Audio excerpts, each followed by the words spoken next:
And over the next 2 days, as all of you here are domain experts, you can look forward to some truly insightful conversations about how the education sector in Andhra Pradesh in particular has grown leaps and bounds. For all of the young boys and girls in the crowd, you can look forward to conversations on what you can get and how you can reap benefits of this truly dynamic education sector that we have in Andhra Pradesh. So we're going to be talking, of course, about a number of issues, whether it's skill development, whether it's about the need for students to be better versed and more conversational in English, about bettering government schools. And what I'm reading off here are just some of the topics that we're focused on in many of the sessions that we have. We have the best of Andhra Pradesh, and I'd say the best of the country coming together to discuss these topics and kind of throw more light on how Andhra can take forward the kind of development that it's seen in the last few years as far as the education sector is concerned. And of course, for many of us, the highlight of this education summit is going to be the presence of the Honorable Chief Minister, Mr. Jagan Mohan Reddy, with us tomorrow morning. So we'll all, of course, be looking forward to his presence. So he's also going to be giving you a sense of all the steps that the Andhra Pradesh government has taken to ensure that the education for students, whether it's primary or secondary or higher education in the state, is truly, truly a game changer in Andhra Pradesh. Because many parameters, whenever we talk about a state's growth or even a nation's growth, what very often decides the parameters of those growth is how well we're doing in the education sector, how well our youth are trained. The future of this country perhaps is going to be decided by all the young boys and girls seated behind there. So it's important to ensure that they're trained for all of the challenges ahead. I keep saying this, and I'm going to repeat it again, that every time I host an education conclave or a summit like this, it kind of makes me wish I was a student of these times and not many years ago, because of how education has changed right now, and for the better, because we have these kind of conversations. We talk about how to upskill students more. We talk about how to ensure that they're better prepared for the world out there. And it's not just, reading off textbooks and writing examinations. So I think that's great. And hopefully over the next 2 days, we'll kind of be able to soak up a lot more of how to take things forward. So that essentially is what we're looking to do here, and it's wonderful, of course, that we've all been able to come together here in the beautiful city of Tirupati, and we will get a sense for many of us also to see firsthand of how schools have transformed here in the state of Andhra Pradesh. And with that, I'd like to kick off the first session of the day. It's my absolute pleasure to invite here on stage for the very first session of the India Today Education Summit, Mr. Praveen Prakash, Principal Secretary to the Government of Andhra Pradesh. Sir, join us please on the stage. A big round of applause, please.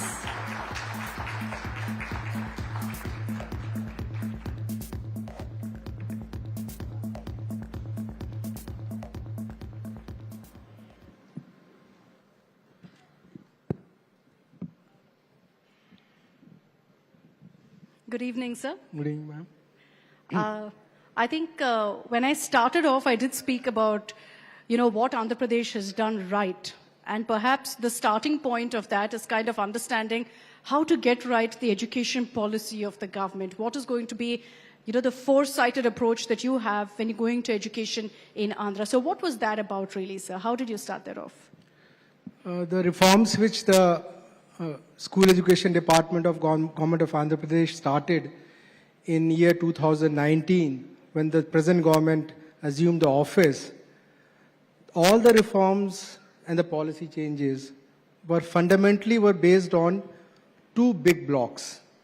And the first block was, while making any change, doing any reform, how can we make the students and the children of Andhra Pradesh globally more employable? And that was the first big block. And I will talk about it with few examples. For example, to make a student in India today, or in Andhra Pradesh today, more globally employable, the first requirement is that the student or a child should be very proficient in English language. And when we talk about English language, and if we talk about the experts in the education sector, they will say that English proficiency doesn't come only from the English subject. It's also about English of mathematics, English of science, English of social science. And therefore, there is a need for English as a medium of instruction in schools. And the journey in the last 4 years, today, in all 45,000 government schools, public schools, which we have in Andhra Pradesh, be it in towns like Tirupati, be it in rural areas, be it in a far-flung tribal areas, also in most remote tribal areas. Every school in Andhra Pradesh today have a English medium section. So that's the first big change, keeping that big goal of, a big block of making students globally employable.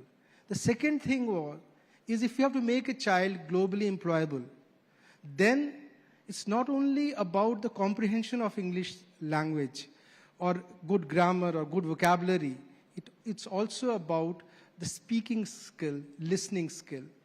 Unfortunately, in the last 60 or 70 years, nobody in our country has the capacity or has developed a framework to assess the listening or a speaking skill framework. We were lucky that Education Testing Services, Princeton, which conducts this TOEFL exam for the senior students. For example, all of us after graduation wants to do a postgrad from US or UK, we take this TOEFL examination. 10 years back, they have come up with two more products. TOEFL Primary for 3rd, 4th, 5th class students, and TOEFL Junior, that is for 6th, 7th, 8th, 9th, 10th students. So we have signed up with them. We have entered into agreement with them, and now all these 40 lakh students who are studying in government schools in Andhra Pradesh will be doing this certificate course of TOEFL Junior and TOEFL Primary. Come April 2024, this April, all these students will be writing the readiness test for a TOEFL Primary and TOEFL Junior. So that's the second big thing, second thing which we have done, keeping that the bigger goal of making the students globally employable. The third thing was, if you have to make today's students globally employable, we have to give them the glimpse of these future skills, whether it's a machine learning, artificial intelligence, Internet of Things, Web 3.0, blockchain technology. These future skills, we should give them exposure. And we have introduced this as a subject. And from January onwards, we have started it. And from coming academic year, in full-fledged, we'll be starting this subject called Future Skills subject from class 8th. So again, the connect is, how do I make students globally more employable? The fourth thing is, if you have to make in this era of, as I said about machine learning, artificial intelligence, if you have to make the students globally more employable, apart from whatever is our regular assessment process or regular subjects are there, we have to expose them to the new subjects. And what are those new subjects? The first is subject of leadership. And that's very critical. The second is interdisciplinary. Third is mainstreaming these extracurricular activities. And if you look at these areas, one of the organizations which is very strong globally is IB, the International Baccalaureate. And we have entered into agreement with them. Now, from next year onwards, the journey is starting for a joint certification with International Baccalaureate and the government of Andhra Pradesh. The students of Andhra Pradesh will be getting this certificate. So that's one big block. All the reforms which started in 2019. One is why I'm doing this reform. I'm doing this reform. Why I'm making this policy change to make the students globally more employable. And the second was a big shift in thinking itself, in the mindset itself. Since independence, the public schools or the government schools have been seen as places where we keep thinking about, can we give minimum? Can we give a school building so that if there's a cyclone, if there's a rain, students are not sitting and not getting drenched? Can I just give a school? Starting from there, now our policies in government is not the minimum. Can we give the public school students, the government school students, the best, if not the better than the best in any school, any private school or a corporate school in India? So that's the shift we have made. For example, we are not talking about if the typical thinking is talk about minimum a classroom, Andhra Pradesh is talking about the good ventilated classroom with fans, lights, with a digital board, with good benches. If the whole other places, if people are talking about in a government school, a child should have entitlement of minimum at least two. If you provide 2 pair of uniforms, 1 set of textbook, it is sufficient. Andhra Pradesh is not saying this. Andhra Pradesh is saying what is the best which is being given to the student. When the students in this country of the best school goes to school, what all they have. So we have now to the students which provide in government schools, not only the uniform, not only the textbook itself, because we are making a transition from to an English medium. These are all bilingual textbook. In other words, the cost of printing this textbook is double than what for a normal one is. We're providing school bags, shoes, belt, and also to the class 8 students onwards, a personalized digital device. And what's the idea? The idea is, the general thinking is, in public schools, if you can expose the students for a shared digital device for an hour or 2, for 20 students, 1 computer, it is sufficient. Andhra Pradesh says, what is the best available? What is the best in the country? The best in the country is class 8 onwards, the device, the personalized device. So that's the big shift. So to sum up again, the 2 big shifts which I see. One is make reforms, make changes in the system so that the students of Andhra Pradesh are globally more employable. And second, make the changes in the system, invest more in schools, because change this mindset of having minimum facilities to the students in schools in government sector or public sector to the best facilities to the schools and students in government sector. You know, from what you've told us, the kind of reforms are quite simply amazing, transformational in Andhra Pradesh and in schools. But how, sir, and you started off by explaining that to me, saying that, it isn't just in the cities of Andhra Pradesh. This is in most towns, all towns of Andhra Pradesh now, that you've ensured this kind of development seeps through. How did you ensure that? Because you've done that just from 2019 to now. So how did you really do that transformation? How did you ensure that it seeps through into every layer? So, ma'am, as I said, it's not only about the towns. So we are not only talking about those schools which are there in 115 odd towns in Andhra Pradesh. We're also talking about these schools, these 40,000 schools which are there in these 10,000 villages, whether these villages are even the remotest tribal areas also.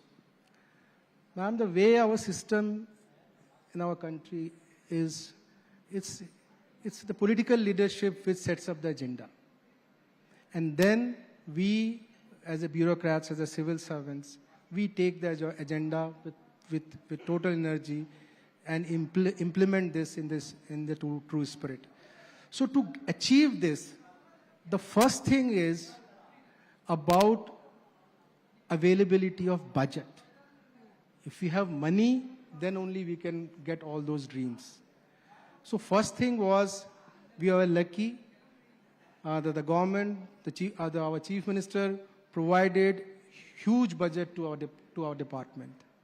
If we leave out the salary part, I mean, if you look at any state government school education budget, around 70 to 80% of the budget goes towards the salary of the teachers or other non-academic staff also. But if you leave out that, apart from salary, we have spent something like 74,000 crore in last 4 years. In other words, it is something like $9 billion US. That's a lot of money. And $9 billion US, where it has gone.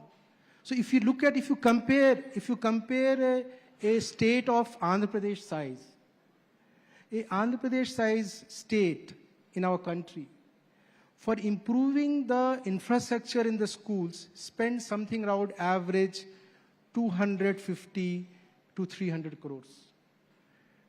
We spend in the last 3 to 4 years average 2,500 to 3,000 crore, 10 times more than any average state government does in India. So that's about school infrastructure. Second, if you look at the student entitlement, which I talked about earlier, which is about books, uniforms and all, a typical state spends around 300 to 400 rupees per student per year. While Andhra Pradesh now today spends something like 2,700 to 3,000 rupees per student per year, which again roughly will be something around 10 times more than the average. Third, is if you look at the midday meal program, which is there in our country for the last 20-25 years, average state spends around per child per day 6 to 7 rupees. Andhra Pradesh spends 21 rupees per day per child. So is this transformation was possible, as I said, was this huge investment which is coming from the budget. And budget is nothing but a priority of a government. So we were lucky from the school education department that it became the priority for the chief minister, and we got this money. Digital technology, if you look at. As I said, this in most of the states, if you go and see, the public schools and government schools will have for 20 to 25 or 30 students one computer lab, desktop or a laptop. Or you will see in those public or government schools one smart classroom or a digital classroom. Today in Andhra Pradesh, class 6th onward, we have from class 6th to 12th, in our 6,700 schools, we have around 62,000 classrooms. Every classroom is a smart classroom. Every classroom is a smart classroom. I mean, you see the journey from, if I had done 2 per class, 2 per school, would have been around 12,000 smart classrooms. But we have not done 12,000 smart classrooms. We have done 60,000 classrooms. Second, we are giving personal device from 8th onwards. For which each means student. For each student. Which means the ratio of 1:20 in Andhra Pradesh context has become 1:1. And that's the investment of, we are talking about an investment which we have done in digital technology in the last 2 years. It's only in last 2 years. We have spent something around 2,200 crores.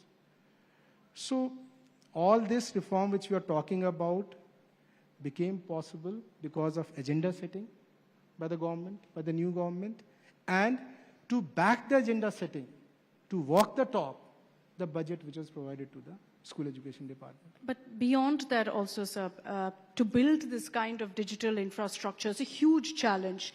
And to overcome that, not just in the sense of what you said about, ensuring the right amount of devices are given, ensuring these classrooms turn completely digital, is also upskilling of teachers, upskilling of staff.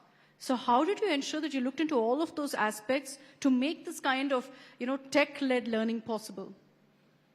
So if you look at this teacher's capacity journey in India in the last 20-25 years, the model which till now India has followed in different states is a hand-holding by high school teachers they handhold the primary school teachers. There is a concept called school complex.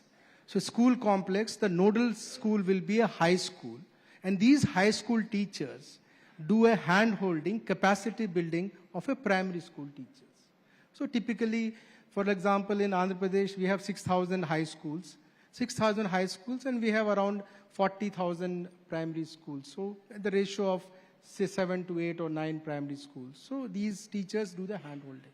So that has been the practice in India. AP, Andhra Pradesh, in the last 2 years went one step ahead. Why only the hand-holding by high school teachers to the primary school teachers? If technology-led teaching and learning is so critical, if it is so central to the education system, why can't higher education institutions, why can't engineering colleges in Andhra Pradesh? Because the engineering colleges are the place, they are the hub of all technology, digital technology. Why can't they be the center of building the capacity of teachers? So we took, for building the capacity of teachers, so we followed two strategies. The first was the teachers, the assistant professors, the associate professors of computer science, of electronics, they became the mentor for the teachers who in high schools and primary schools who have to do this tech-led teaching. And the students have to do, these engineering college students have to do an internship or a project work in their final semester. Why can't technology-led teaching and learning also becomes one of the subjects for their project work? As we speak now, today around 2,000 engineering students of final year, they are there in the schools. Each student handles three high schools, which means 2 days in a week. He goes there, talks to the teacher, talks to him in one-to-one, asks what is the fear you have, how you build your more capacity on technology-led teaching and learning. So almost continuous basis, apart from the professor building the capacity, the students, the final year students also going and having a one-to-one conversation with the teachers and building the capacity. So the student becomes the teacher essentially. Students becomes the facilitator.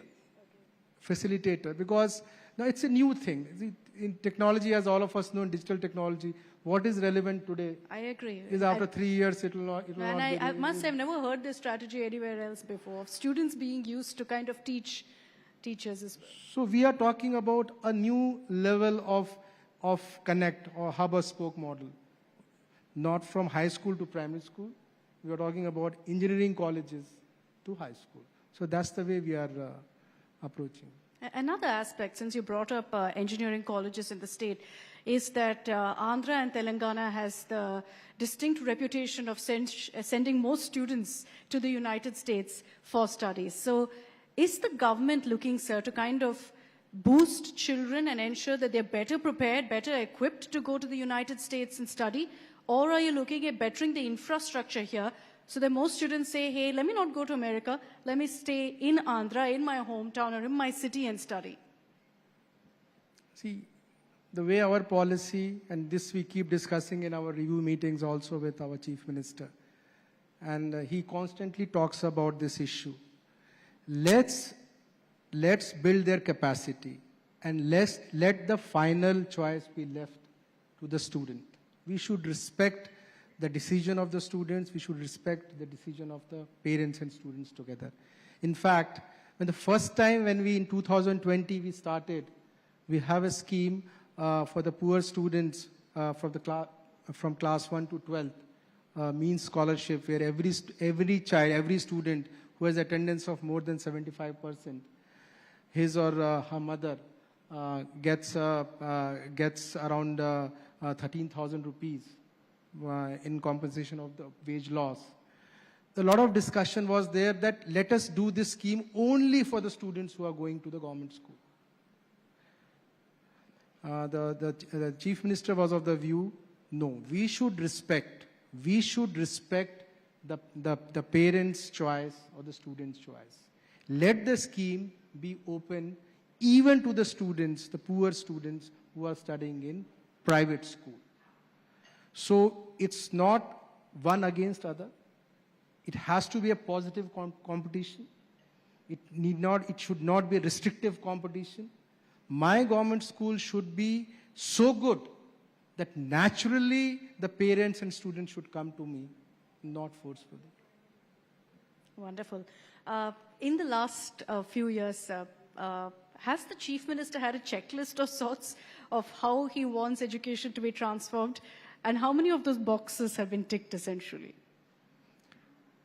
So education and health, ma'am, they are very process driven and a long gestation sectors. It's not like, it's not like a building which I have to construct in 1 year, 2 years. I can construct a building, a flyover I want to construct. I can construct a flyover in 2 or 3 years. Education and education and health, these two sectors are so much HR driven, human resource driven sectors. It requires a constant effort over a period of time. It requires a good 7 to 8 years, constantly working on those to get the results. But having said that, we have very, very encouraging signs. If you see from journey in the last 4 years, we are getting very encouraging signs, and that is the oxygen for all of us, that yes, we are on the correct path, we are moving forward, and we'll achieve that goal in next 5 to 7 years. Some of the indicators which excite us and which gives us the oxygen. For example, in 2019, the gross enrollment ratio of secondary schools, which is basically class 9th and 10th, which is a very critical indicator in our country, used to be in Andhra Pradesh, it used to be 76%. Today, thanks to all this reform, the gross enrollment ratio for class 9th and 10th in Andhra Pradesh is 100%. 11th, 12th, it's called senior secondary gross enrollment ratio. Average, just to give you a sense, the country average is 56%. Andhra Pradesh in 19 used to be somewhere around 48%. Today, we are at 76%. There's one district in Andhra Pradesh, not very far from Tirupati, called Nandyal district.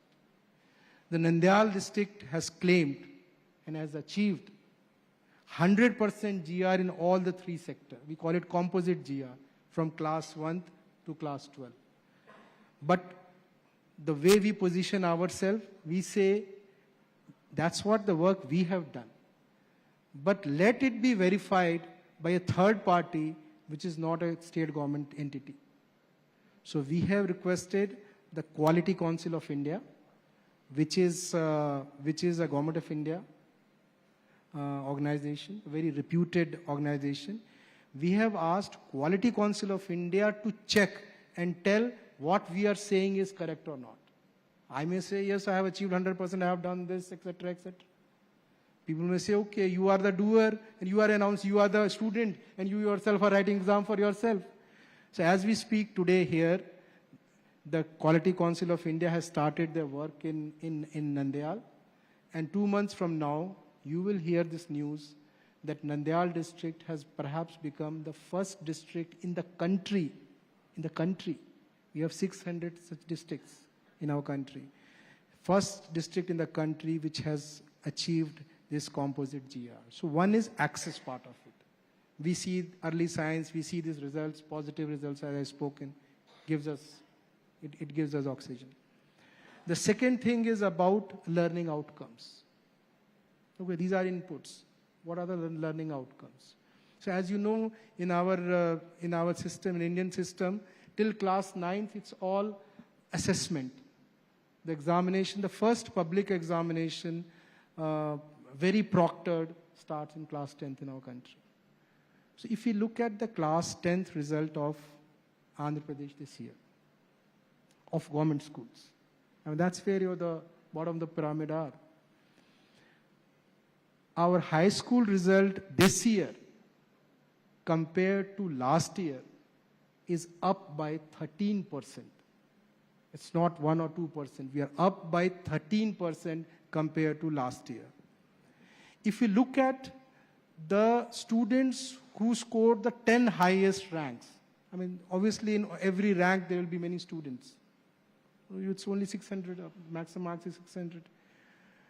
So if you see last year, there were 25 students from government schools which were in the top 10 scores, top 10 scores or top 10 ranks.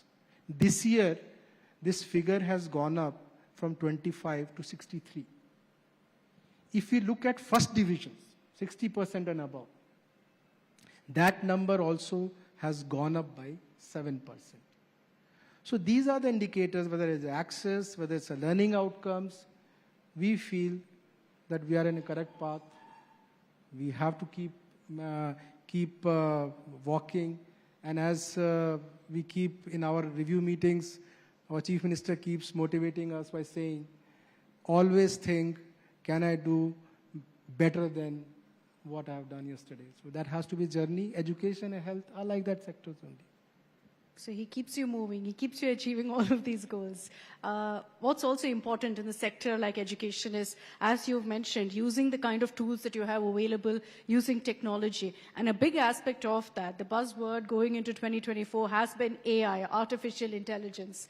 And I understand that AI also has played a big role in education in Andhra Pradesh. Can you explain how exactly to us? Yes, ma'am, there will be a detailed session on this, Yes. but I'll just touch upon this. So, when we, as I said about in the policy, the second part of policy was, is it anything which my students who are studying in government school, are they missing anything? And then one of the area which was brought to our notice was in the private schools or for the middle class family children, they have something called remedial coaching in the evening, the tuitions in the evening. So morning they go to schools and evening the tuitions. Correct. Obviously we can't provide tuitions, but can technology help us in this? As I said, we gave this personalized device from the class 8 onwards to every student. And personalized device means a student has access to all that e-content 24/7. And then the content which we took was, which everybody, if you ask every second or third student in this country, the best in the country, the Byju's content. I mean, we are thankful to Mr. Byju's for providing this content to us. And those who have gone through the content, they will tell. What's special about that content is, the content has been made using gamification as a process, as an approach. So like we get excited playing a video game. I've earned this point, that point, this medal, you reach there, this destination. Similarly, this content which has been made by this Byju's company has actually been built using gamification as a concept. So we gave this content to all the students and loaded in their tabs. The second thing was, okay, I see the content morning, and in the morning time the the teachers have told, evening I am seeing the content. What will, if I have a doubt? What do I do to have a doubt? I need a clarification. So we have also loaded a AI bot, a AI tutor in all those tabs. And you see, and you know this generative AI. Generative AI is, I can do a conversation. See, if you search through any other search tool like Google and all, it will just list out 1 lakh pages, 2 lakh pages, 3 lakh pages. But these generative AI will have a conversation as if I'm having a conversation with a human being. So these all tabs which we have been given, for example, we have 4 lakh, around 4 lakh students in every class. So all 4 lakh students in class 9th, all 4 lakh students in class 8th. So we started this from last year, so 2 years over. So these 8 lakh students have this AI tutor. They have a tutor. They have a friend with them. They have a tuition teacher. You have a tuition teacher in the evening. But the way we have trained this AI bot, it will say, suppose it's a biology AI bot, and if a child asks any question other than the biology, then it will say, student, I am your biology teacher. I can't answer you anything other than that. So that's the way it has been trained. So that's the way we are using AI for the education purpose. We are also using AI for our governance process.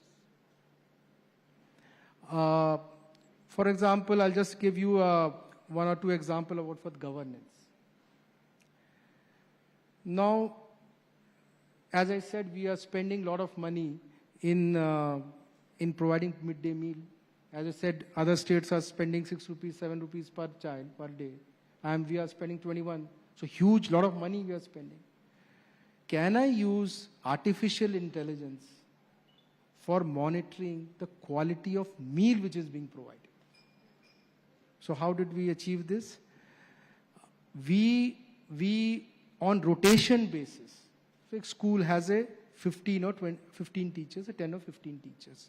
On a rotation basis, there is a duty of one teacher who takes this picture.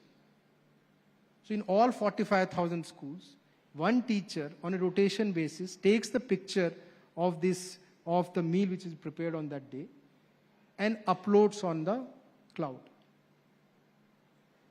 And this tool, which has been trained by using almost 2.5 crore pictures of meals, can detect, is it a good meal or it's not a good meal. Similarly, as I said, we are spending so much money under infrastructure upgradation. In fact, not only upgradation, the Chief Minister was very particular that whatever infrastructure we are creating, we should maintain it also equally well. So we are the only state in the country which has a budget line called Toilet Maintenance Fund. There is a separate budget head called toilet, which means this money will be used only for maintaining toilets, nothing else in the school. So almost we spend around, the budget line is something around 450 crores. So when we are spending so much money in constructing the best quality of toilets, maintaining, then similar thing has been done, that on rotation basis, there's a responsibility. You click the picture every day, put it in the cloud, again using almost 1.5 to 2 crore pictures of toilets. Now this AI tool is there, which reads it and tells it's a good toilet. And then that message goes to all the supervisory officers, whether they're at a block level, district level, etc. So AI for academic purpose and AI for a non-academic purpose, both we are using. That sounds amazing, and it's the best use perhaps of technology for education also, and as you said, also to kind of keep stock of what's happening in many of these school systems. You know, the government schools right now in Andhra Pradesh clearly have undergone this transformation, but there is, and it's very real. We've seen this many years ago, perhaps today lesser, but it's still there. A stereotype linked to government schools, that, you know, private schools are better, government school students aren't the same. And today, when you talk about all of these opportunities, these kind of features, resources available with students, how do you also ensure that they're employable globally? The global employability opportunities are also available to these students. As I said, that all these interventions which we are making, in the beginning itself, I was explaining,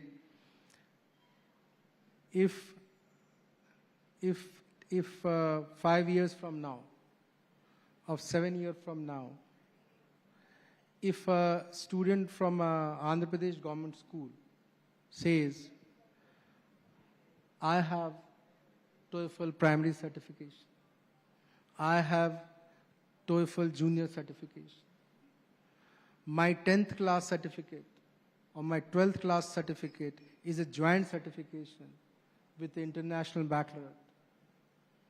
I have also a subject certificate with the future skills like artificial intelligence, machine learning.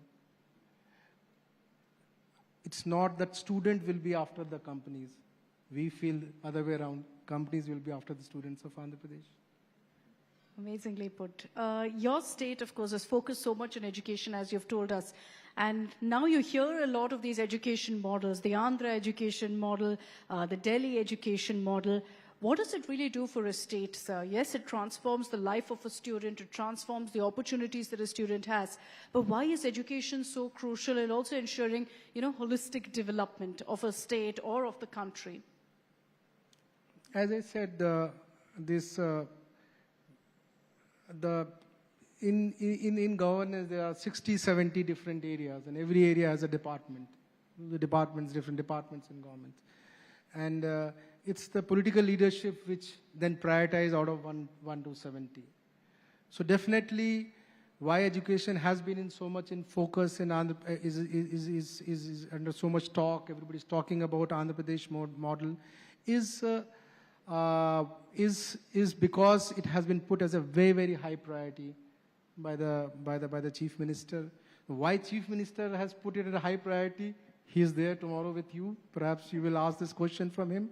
What I understand, what a sense I get, and the correct answer will be given by him also. But what a sense I get, that if Andhra Pradesh has to compete with the likes of Chennai, Bangalore's and Hyderabad's, then what they can position to the global companies is that we have better quality of human power. We have globally employable human power. And I have heard this from the Chief Minister many times, because the two big areas where AP has advantage over others, even we don't have Chennai's and Bangalore's and Hyderabad's, one is port-led industrialization. On the East Coast, we have the longest coastline. And second, the AP is endowed with beautiful nature. So the ecotourism is possible. And he keeps talking about it. In these two sectors, these service sectors have to grow. Then the students, the youth of Andhra Pradesh should be globally employable. If they are globally employable, their best industries will come and put up their shops in the industrial zone, which are there next to the ports. The big tourism jump will come in our country. So I think one is his own priority, his own passion. I think when we see him, he's personally passionate. So now you see it's January. It's January.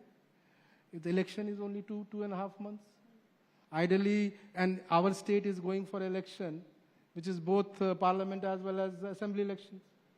It's a big thing for the state. So ideally, the Chief Minister should be only thinking about politics. But every day, almost every day, from him or from his office, I get 3 or 4 calls. What happened to that project? What happened to that project? What happened to that project? So I think it's his passion, and with the passion, the vision which I spoke about. And as Mr. Prakash said, tomorrow, of course, we'll hear from the Chief Minister himself about his personal passion in transforming education. Going forward, sir, with all the reforms that you've undertaken to change the face of education in Andhra Pradesh, going forward in the years to come, what do you think needs to be kind of added up to pad up the education sector in Andhra? What really will give it that leg up after the steps that you've taken so far? I think the big project which we are looking up to is our partnership with IB, the International Baccalaureate.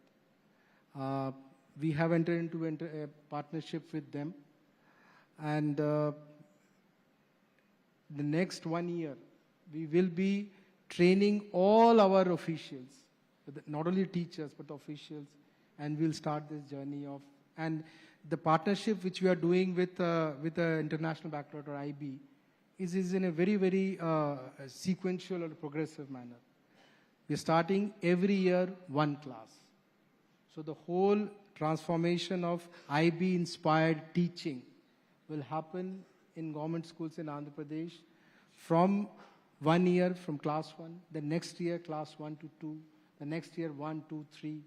So it's in a gradual manner. So the system is also able to absorb the transformation better. So I think that's the one big thing which we are looking at. We also want to consolidate on as I said, about can we put this future skills seeds in the minds of the students from class 8th through the students of engineering college. And how it is being visualized is, if it's a 8-credit project work for an engineering college student, he will be assessed how good he facilitated the students in this future skill subjects. So that's a second area which we'll be looking. Third area also, where I'm sure that we are looking up and the whole country will be looking, how good is this product called TOEFL Primary or a TOEFL Junior, which is a very new product. TOEFL Senior has been in existence. They will tell you EETS, I think, from 65, 70 or some 75 onwards. But these are like last 10 to 15 years, never attempted in government schools in India. So these are the three things which we have to consolidate on us and take the journey forward. But as everybody says, it will be taste of pudding is in eating. We would like to see, we call the batch which was in class 6th, class 6th in year 2020-21. The batch which was in class 6th in year 2021 as our monitor batch or a pilot batch or batch which is holding the flag of the reforms agenda of Andhra Pradesh. And that's the batch which we would like to observe, monitor very closely. And we know that if that batch, the employability, global employability is higher, then we will be assured that the batches coming after this batch will also have a better. So all our eyes is on that batch. This batch will be writing their 10th exam next year. They are in 9th right now. So they will be writing their 10th exam next year. So March 26 is when they will be writing their class, March 25 will be writing the class 10th. So it's an examination for you as well. For March 27, they'll be writing 12th. And then the journey for the global employability will start. Oh, wonderful. Before I wrap this up, sir, just quickly, from our conversation, from the entire conversation, if I had to get you to sum it up as what is the Andhra education model? If you could just define the Andhra education model for us. The Andhra education model is be dynamic. Listen to the needs of the students. Listen to the market. See, it's a dynamic market. The 21st century is a very dynamic century. Listen to the market. Realign your thought process, realign your strategies, keeping the market in mind, and make your students globally employable. Wonderful. Thank you very much, Mr. Praveen Prakash, for joining us here at the India Today Education Summit. A big round of applause, please, for Mr. Prakash. Thank you, sir. Thank you very much.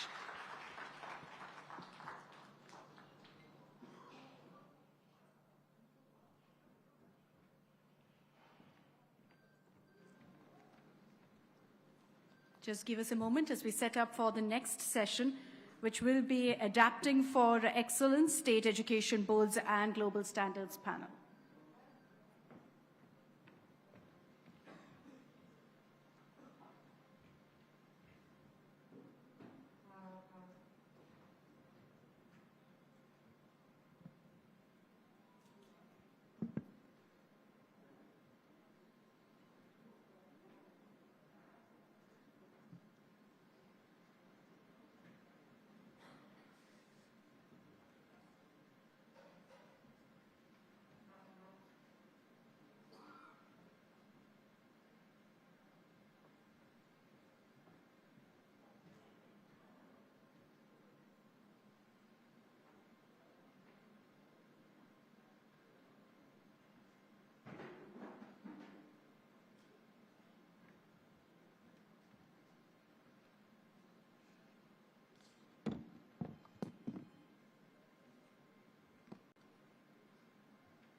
All right, and for our next session, Adapting for Excellence, State Education Boards and Global Standards panel, I'd like to invite on stage my colleague, Nabila Jamal.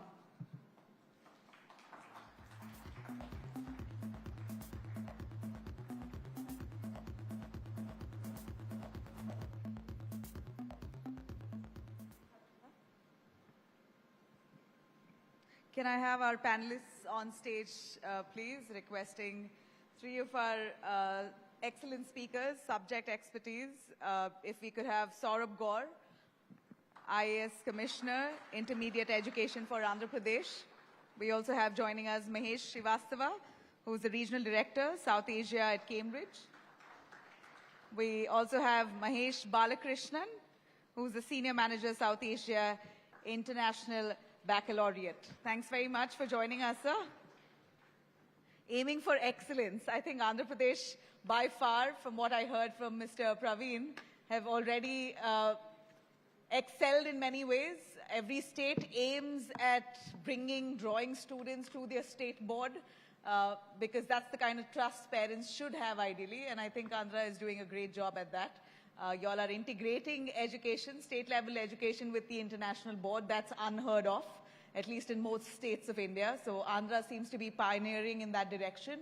I'd like to start with Mr. Saurabh Gaur. Mr. Saurabh, we know that Andhra is in every sense trying to push hard to ensure that the state-level education for students is stellar. First of all, education today is expensive. So when we get to the cost of it, parents usually shudder to take up any international board, or even a dream of an international board for them is expensive, it's costly. They fear, they shudder to dream of it. But we believe that under your vision, the Chief Minister's vision, Andhra State Board is now intentionally trying to integrate with IB education. And that's a big step. If you heard the Principal Secretary talk about the various reforms that have been taken up by Government of Andhra Pradesh in priming itself towards quality education. So while we have all these inputs that are going into around, we have 61,000 schools in the state, out of which 75% are government schools. There are almost 86 lakh students who are studying. Again, around 60% are in government schools. So how do you ensure that those students in government schools get access to the best possible education, which is on par with international standards? And there are a variety of measures that have been taken to ensure that there is a strategic and long-term vision to achieve this kind of the outcomes that have been talked about. Among these, reform of curriculum is an important one. But before I touch upon them, I think in order to attain these kind of outcomes, there are other things that have to fall in place. So among them, probably I'll touch upon two major things, I think, that have been talked about but probably need to be elaborated further. The first one is in terms of access. So I will talk about all these 86 lakh students. How do you ensure that students remain in school? They found school an attractive place, especially when we're talking about government schools.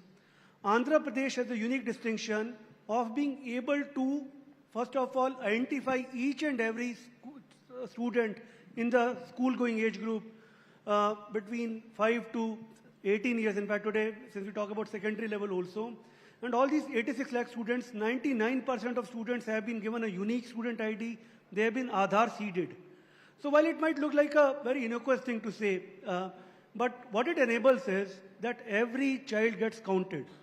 Every child gets counted not just by school education department, but by the government as a whole. And what it enables is that today, in this year alone, almost 1.48 lakh students, 1,48,000 students who were out of school have been brought back to the school fold. And wow. How this happens is that now that every child has a unique ID, there is the possibility to share it across departments. So it's not just school education department, but it's an all of government approach. We have 2 lakh volunteers working in the different urban and rural areas in the state. So wherever there is a child who was hitherto attending a school and for some period of time has abstained himself or herself, it can be 4 days, 7 days to a month period, an alert goes to the government as a whole, in the sense to the education volunteer, to the women and child department, to the health department, and depending on the nature of the problem that a child might be encountering or the parents might be encountering, corrective actions can be taken. To me, this itself is a very powerful measure in terms of access and ensuring that government is available to the children. and giving them that feeling that we are there for you. Now, apart from that, I think how do you make schools a great place for them to come back to? That is where the infrastructure part also has played a major role. We've heard that the kind of spending that has happened on education department as a whole.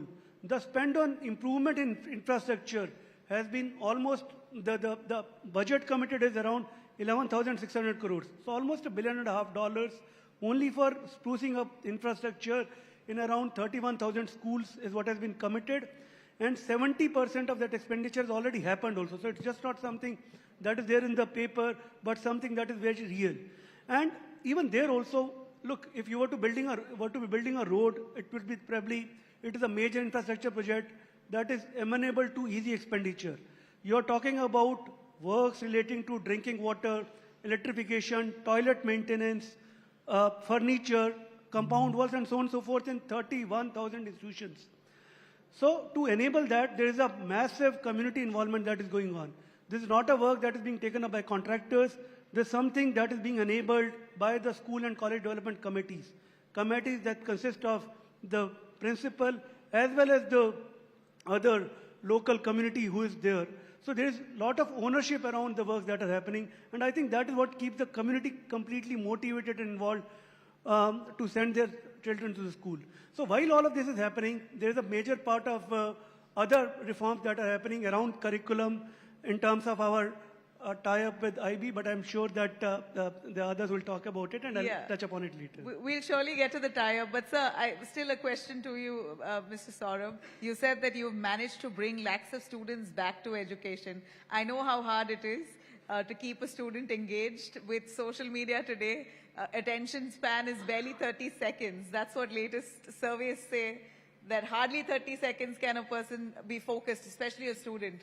So to keep them engaged, engrossed, and to ensure they complete their education is certainly a task for state schools. How have you managed to bring them back? I want to know a classic example, would you? Okay, so two things here. There's been a lot of effort on the pedagogy also, in the sense that gamification of the content that has happened, especially with introduction of digital devices and access, and to a certain extent in the sense that it's not just that you're teaching them through books, but also through real-life examples. There are micro videos. Like you said, today the attention span is lesser. So if you were to teach a student about, say, an experiment in optics or something else also, apart from the regular laboratory setup, one can actually be looking at the virtual media, the digital content that is available, and to keep them engaged.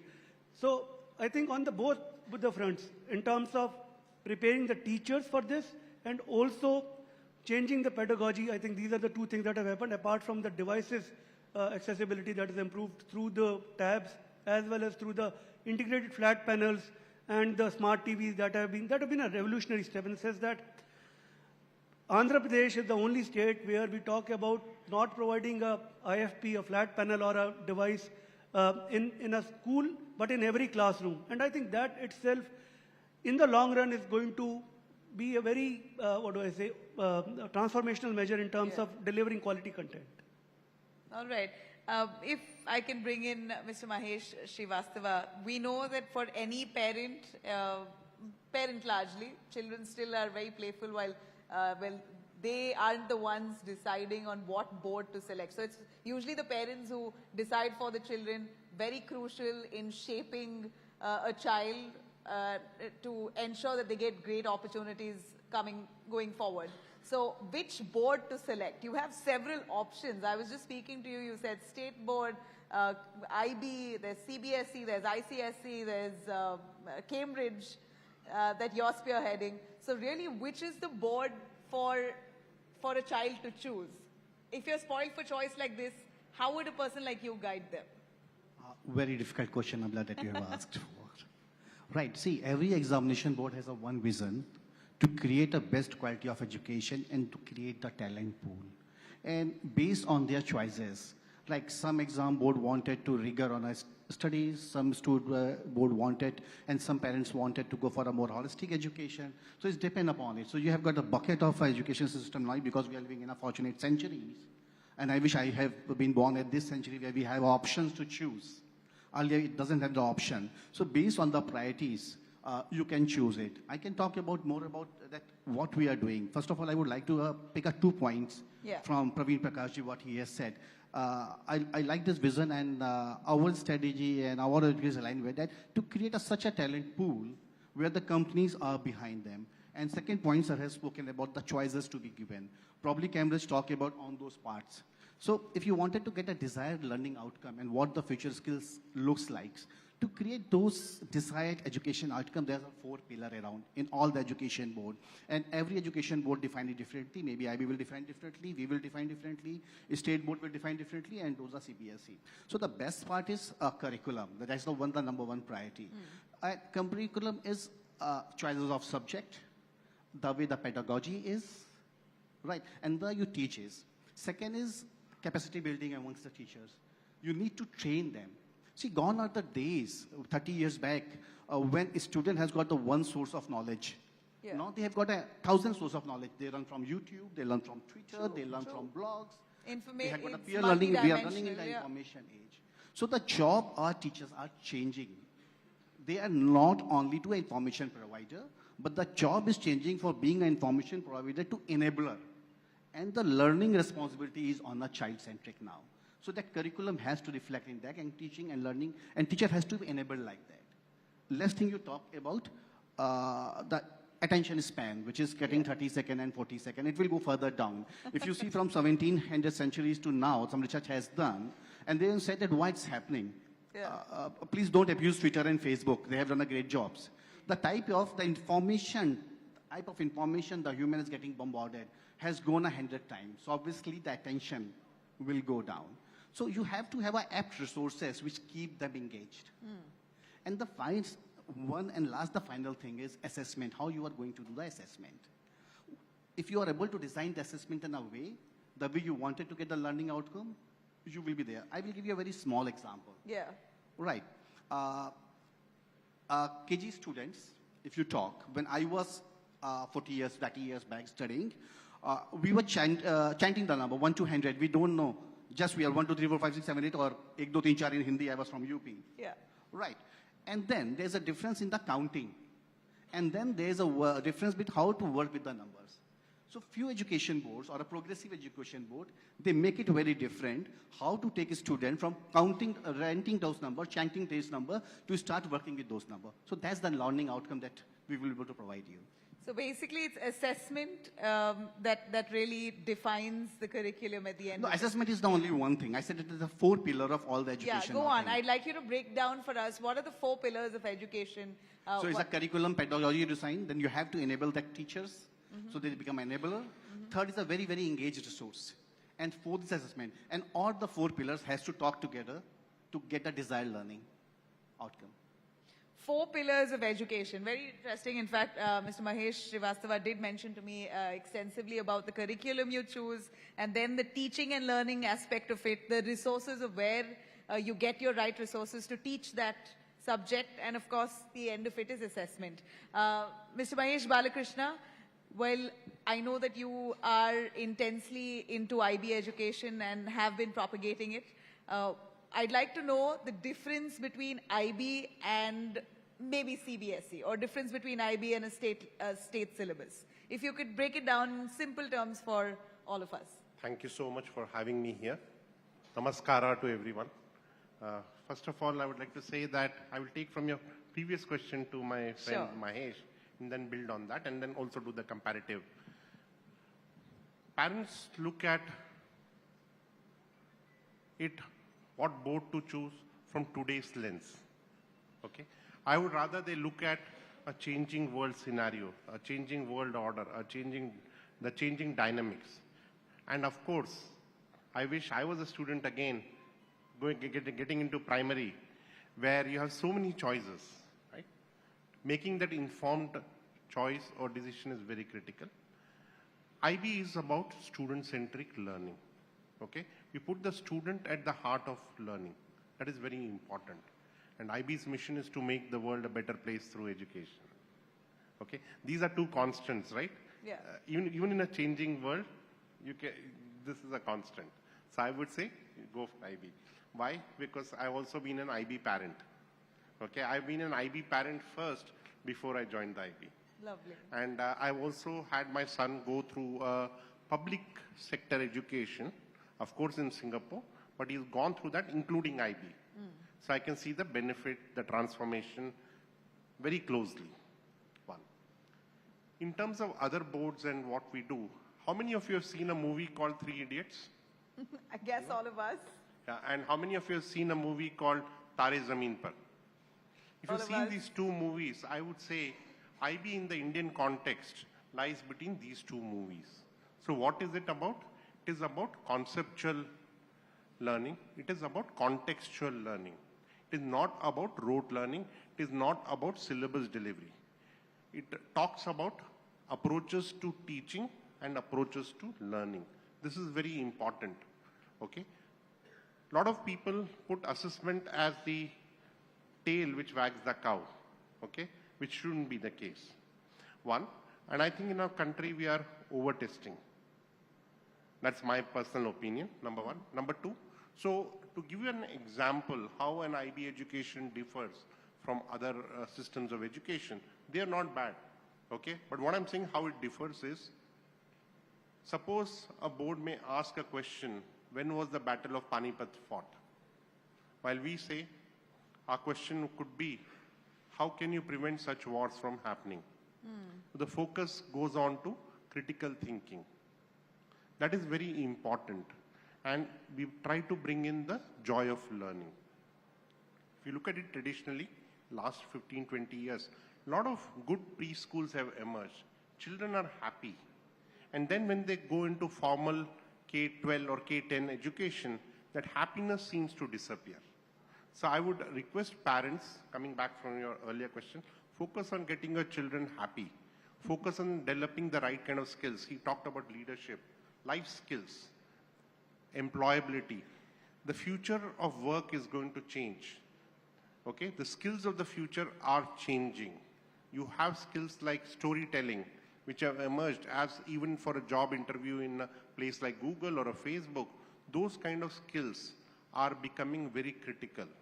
Okay, working in multicultural environment, working in multi-time zones. Okay, we are all global citizens. We are talking about our students, our children going overseas, but we are also seeing a lot of the global employers are coming to our doorstep. Yeah. Be it Andhra Pradesh attracting investments, be it Tamil Nadu attracting investments, right? So we have to be ready to be able to work in a global workplace of the future.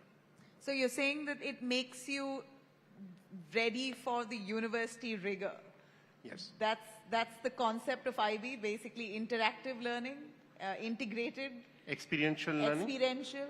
But the one clause that I've read everywhere about IB is that there's extensive workload. Now you say parents should focus around keeping their children happy, but workload is going to make them sad. No, so I'll add to that. Study load. Thank you for raising that question. So that workload, of course, is there in grade 11 and 12, but in a very different manner from a traditional board. Yeah. IB is a school-based system. Okay, you have to do your 2 years of schooling, 11th and 12th. That's what you're talking about. We are not talking about a private board going and writing, say, in a British council or as a private student. We are not talking about that. Here, the 2 years helps you develop critical thinking, problem-solving skills, research skills. So you're getting ready for university rigor. Most of us know, having been to university, that there is a kind of a sudden detachment. You have more freedom, so to say. You become independent, self-directed learners, which IB at grade 11 and 12 is preparing you for, number one. Number two, if you look at global universities and also leading private universities in India, they don't look only at your academic scores. They look at what other portfolios are you bringing. Why are you an asset to my university or college? So somebody may have got 99%, but somebody may have got 90%, yet comes in with a good portfolio, which helps that student get that edge. One of the core areas, or what we call the IBDP core or IBCP core, is about a 4,000-word extended essay. We talk about a 1,600-word critical thinking theory of knowledge. We talk about community service. We all need our community service to be at the heart of learning. That service learning element is very, very important. And we have seen that. One of the beautiful elements we have seen in the last 10 years is Swachh Bharat, isn't it? Correct? How many of you agree? It's a great initiative. Swachh Bharat is a great initiative. And that again builds on what we are talking about. Yeah. At the heart, even though we are a global citizen, we are still very embedded in our local communities. So why can't our education do good and great for them? You know, as fantastic as this sounds, and to be very honest, I wish I had done IB too. But nonetheless, I think at today's day, students have a lot more choices. But I did mention right from the word go, when we started this session, that the moment you say IB, the moment you say Cambridge curriculum, you automatically think inflated expenses. It's expensive. That's generally the perception towards such curriculums. I think it's only a perception. Yeah, would you like to diffuse that rumor maybe? If I take a lead, Nobila, Yeah. I think it's more of a perception. If you see the fees range of CBSE and Cambridge, is not much differences there at many places. We have got a school running at the boutique place in Juhu, and they are charging a 50,000 rupee annual fees, which is far less than the school charging from the CBSE. It's more of a perception. Yes, there would be a few high-end school on a Cambridge side, and similarly the few high-end school from the CBSE side and IB side also. But that's more of a perception. So if you see the total fees difference, I don't see much. Maybe I could bring in Mr. I would Saurabh like to here on add this. that Yeah. before Saurabh comes in. Yeah. So one of the things what we see with IB is a less resilience on books. We're not book-centric education. Books are, we use books as supporting resources. There is knowledge all around us. We discussed that earlier, yes. But also, just want to share, it's a myth that IB schools are expensive. Like he said, Cambridge schools are expensive is a perception. We have schools in the state sector, not only in India, but even in every continent, so to speak. And many say, if you look even at a country like America, USA, where we have 90% of our schools or so in the public sector. Right. And 60% of the students are from economically weaker sections. That's It's a myth impressive. which has propagated very well is what I would like to say. You know, yeah, Mr. Saurabh, well, I did, while here the subject experts say it's not as expensive, I think you integrating this IB curriculum or Cambridge curriculum into state level education will go a long way in ensuring affordable education, yet great education for your students. How are you foreseeing something like this to adapt and lap it up into state level system? This kind of international exposure. Yeah. So I guess the word that you use, that it is integration that we are looking at and not replacement, I think that is something that needs to be very clearly brought out and understood. Why should a public education system aim for something like IB or any other international curricula, Cambridge or something? Or why should, the question to answer probably is that why should public education system not look at what is best in the, what is the best methodology or curriculum available, and why should it not be incorporated? So while cost is definitely one of the considerations, or maybe a consideration, it is not that cost is the overwhelming consideration, and the point that the gentleman made about that it might look costly, it may not be costly. But while I'll come to this in a moment. But what is it that I should say is wrong with my board, in the sense state board, that I should look at them? We in Andhra Pradesh, with the state boards also, have been doing well. And there are statistics to prove that, in the sense that in Andhra Pradesh, let us take the example of intermediate board.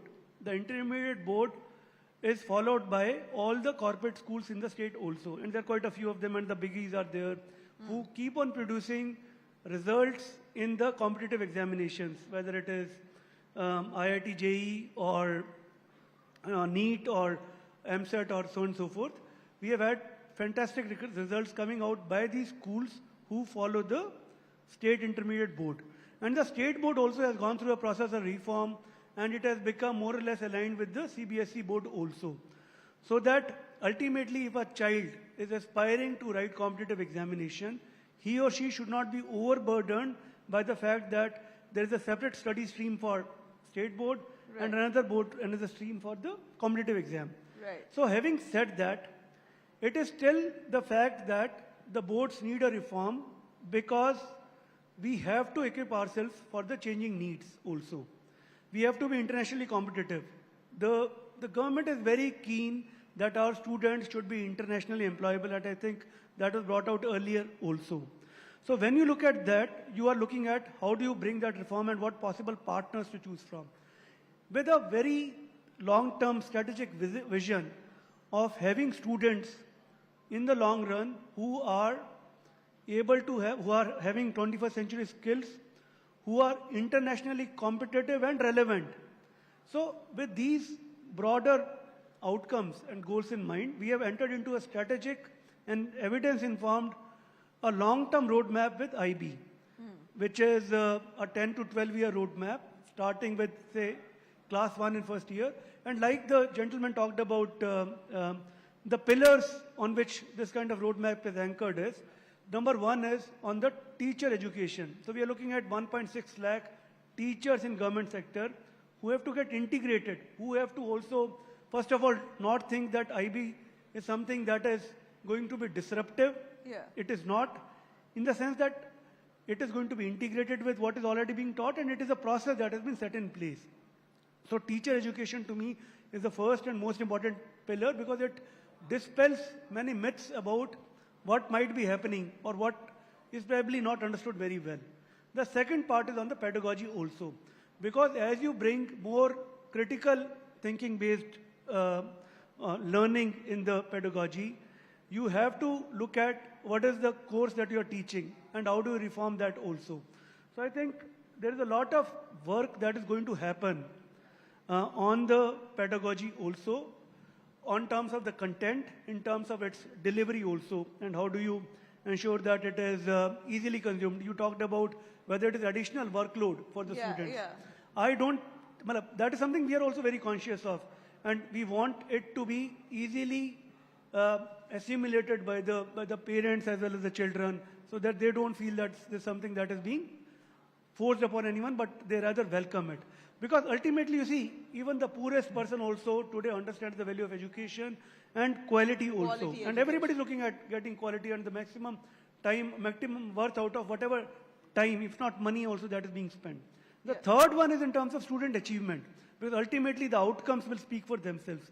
So while Maheshji talked about there's too much stress on testing the students, so how do you make it more scientific also? How do you make the assessments more reasonable and bring out what are the critical learning elements that have to come out? So I think on all these, and then ultimately leading to a joint certification. So it is not replacing the board certification with the IB certification, but having a joint certification is something that we are aiming at. And that is where I believe IB has successful models with other countries also, be it a Japan or a South Korea or a US or a Spain or a Peru or whatever, wherever they are there.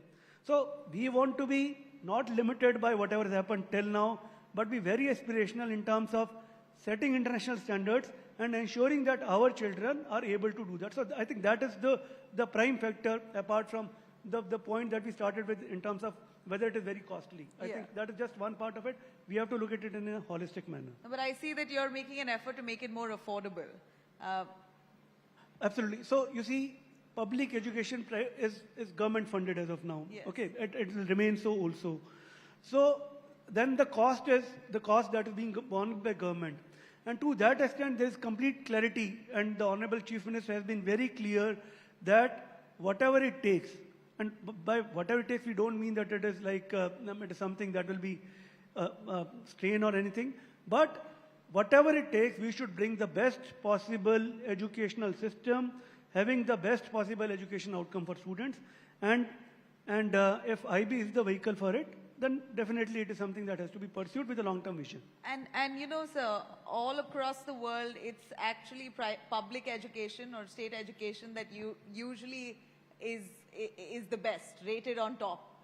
But India is picking up in that front, and I see that you're making great strides towards that way. But Mahesh Balakrishnan, if you could give us a quick insight and an understanding into what's the difference between IB and Cambridge curriculum. My perception. Yeah. Okay. He may disagree. IB is about localization. IB is about teachers designing the classroom. Okay, when I say classroom, what happens in the classroom? They are the architects of learning in the classroom. You are not a certain book dependent, and assessment is continuous. That's the beauty of IB. Cambridge is a great curriculum. Again, happens with the pedagogical aspects. There's a focus on pedagogy as well.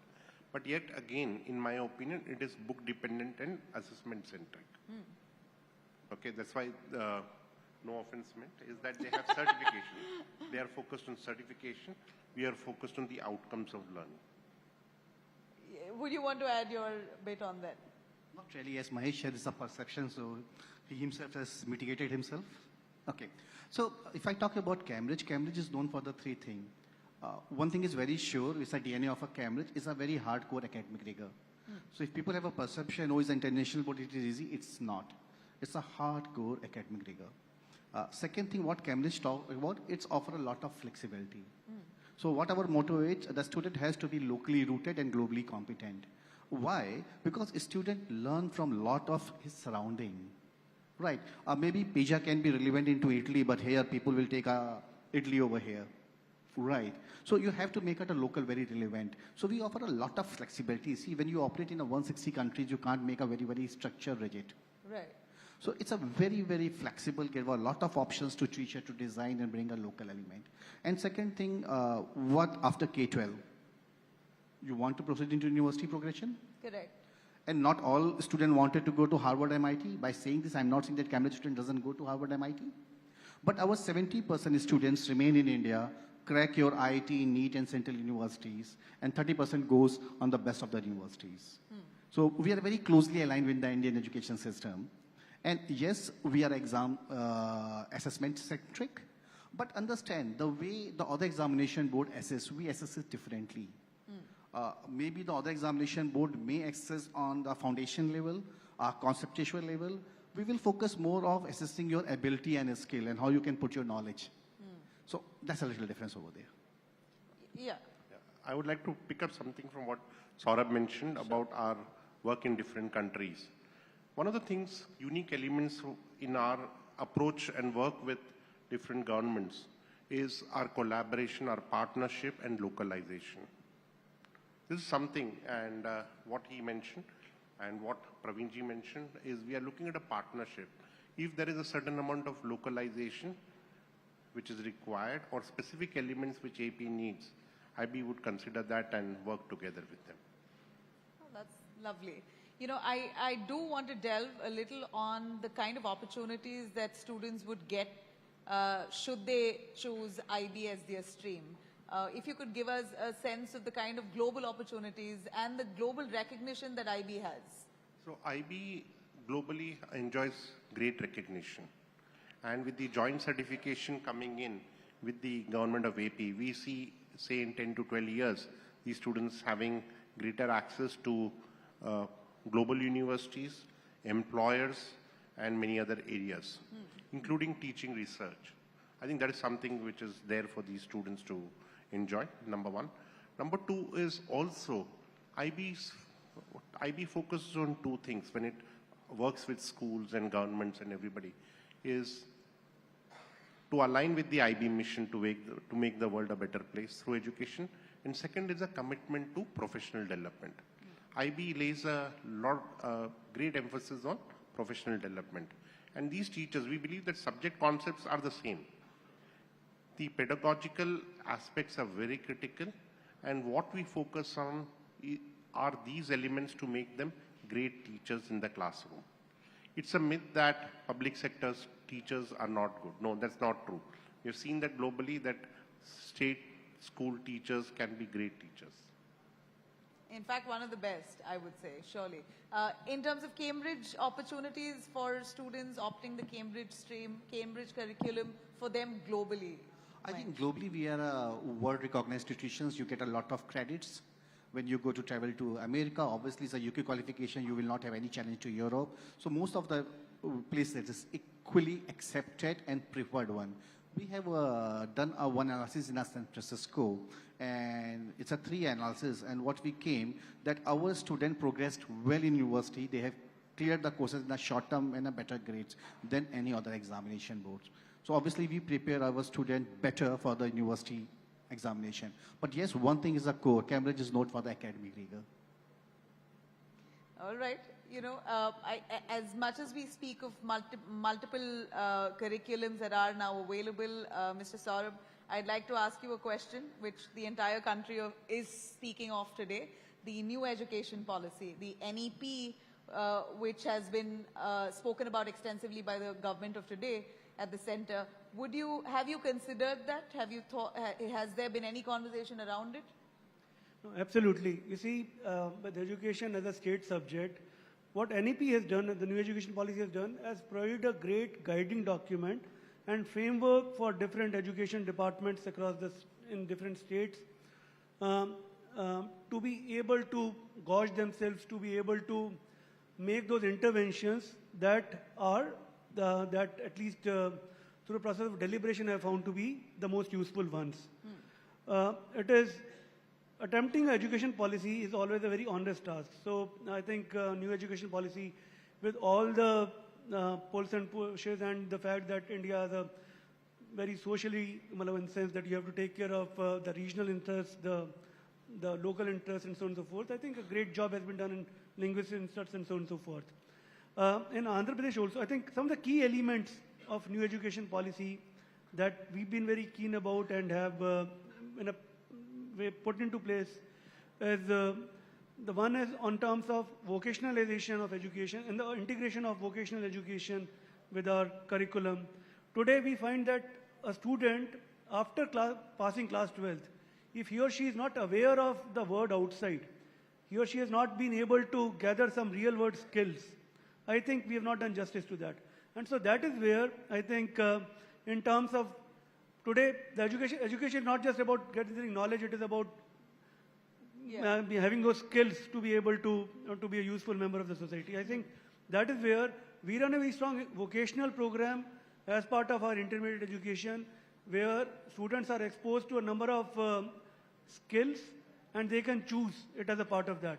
We are also looking at mainstreaming it. So it's not general education and vocational education separately, but saying that you can take 4 regular subjects and a vocational subject, and you can take it from class 9th onwards.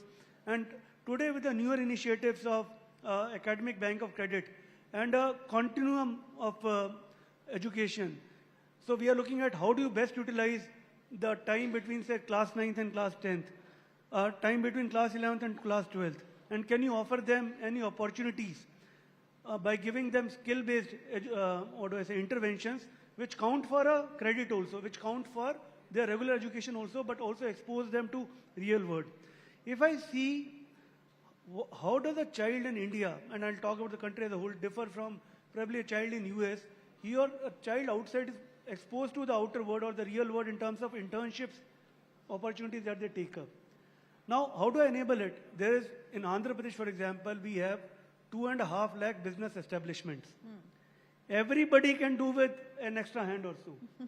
Okay, so if we were to expose the children to job roles while they are studying, in terms of job roles of, and these can be anything, from working in industries with age-appropriate, work roles, to a retail role, a storehouse keeping role, an accountancy role, front desk facing role. And in those 3 to 4 months, they pick up those kind of skills also. I think would have done a great job. So we are looking at how do we mainstream that also. And then the last but not the least, in terms of technology also, we have heard other speakers talk about how passionate we are about embedding technology and interventions, ultimately leading to what we are looking at is how do you place student at the center and not just department at the center, and in the student's life cycle from enrollment to attendance to assessments to vocationalization to digital initiatives and everything else and entitlements. How do you bring all of it together? Look at what the new education policy talks about it, and how do you integrate it in the education system? And I think we've been very, very, specific about our intervention in this. Lovely. Same question to you, Mahesh Balakrishnan.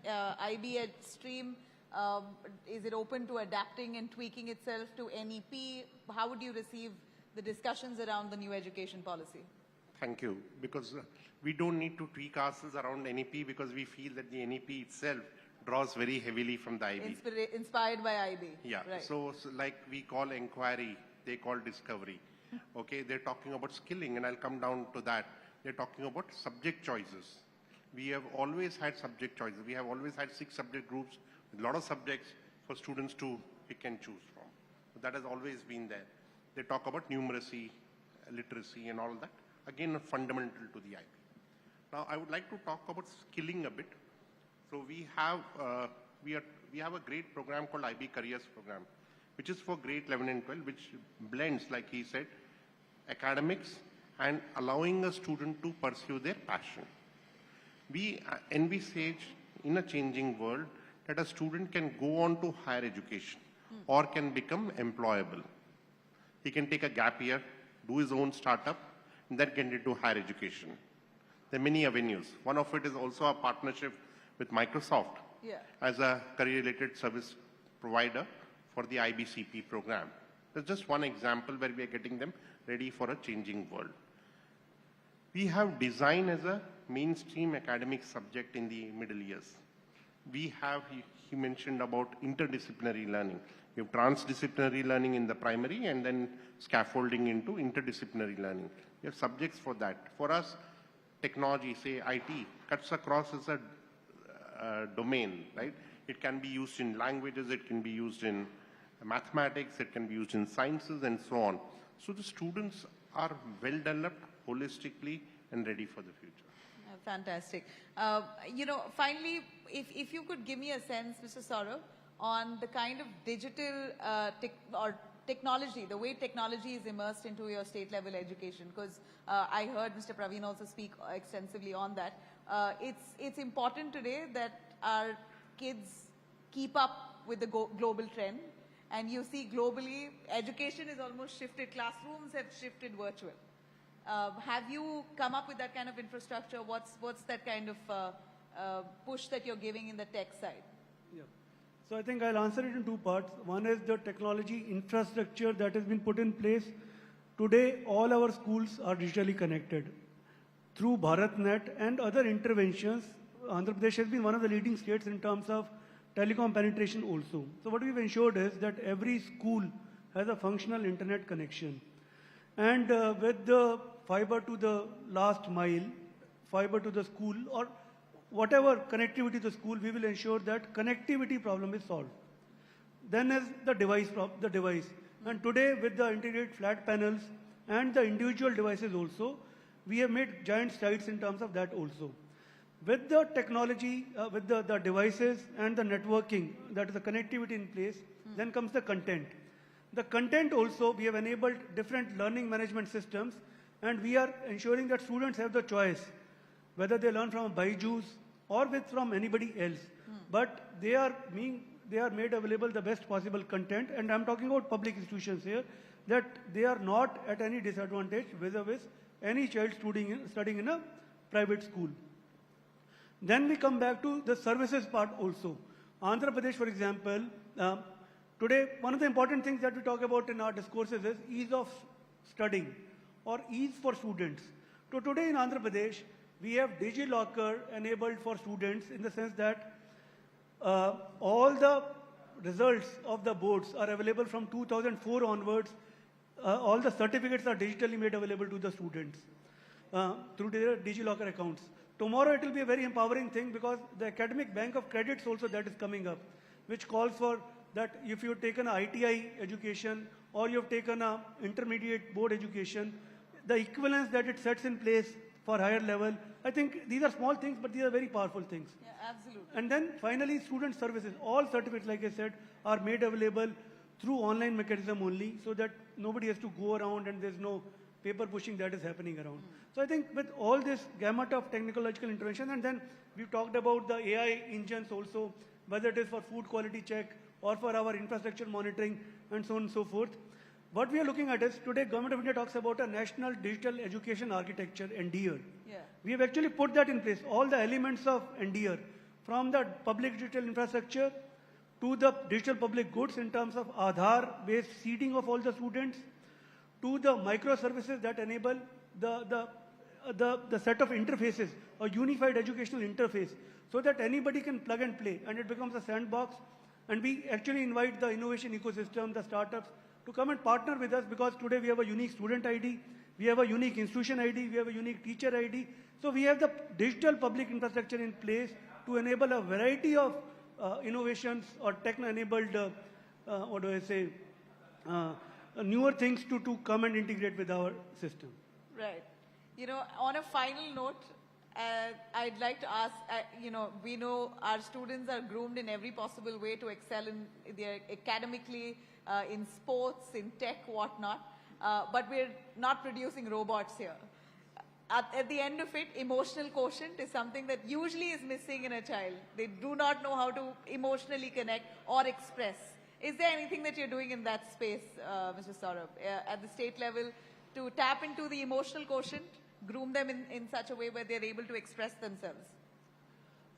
So it will be presumptuous on my part to say that I think that is more a problem with probably the students where parents are both working, and then they are not probably exposed to those kind of emotional connect. In government schools, to that extent, the problem might be, I'm not saying that's not there, but it will be of a lesser magnitude, because the societal structure still is that there's greater connect with the parents. Students do play in the evening. They are not on the mobile phones at all the time. But having said that, what we look at very closely is the peer-to-peer connect also. So through different interventions, the Princess Secretary talked about the school complex system and how do you facilitate interaction among schools also, within schools also. I think that is something that has happened. There are a number of committees that promote leadership but also provide avenues for interaction among students. In the intermediate education, for example, for me, one of the bigger challenges is stress management.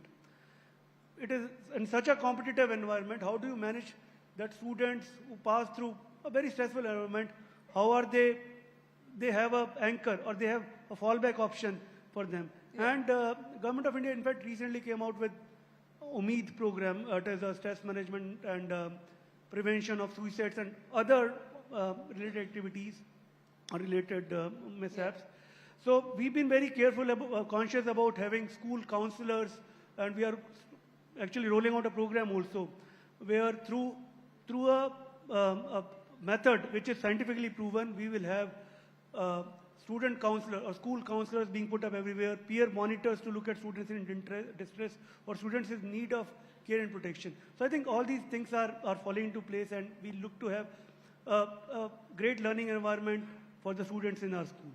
All right, fabulous. Thank you very much, Mahesh Balakrishnan, Mahesh Srivastava, and Saurabh Gaur. Thank you very much. A big round of applause. From what I get a sense from all of you is that you've taken every effort to ensure your state-level education is par excellence.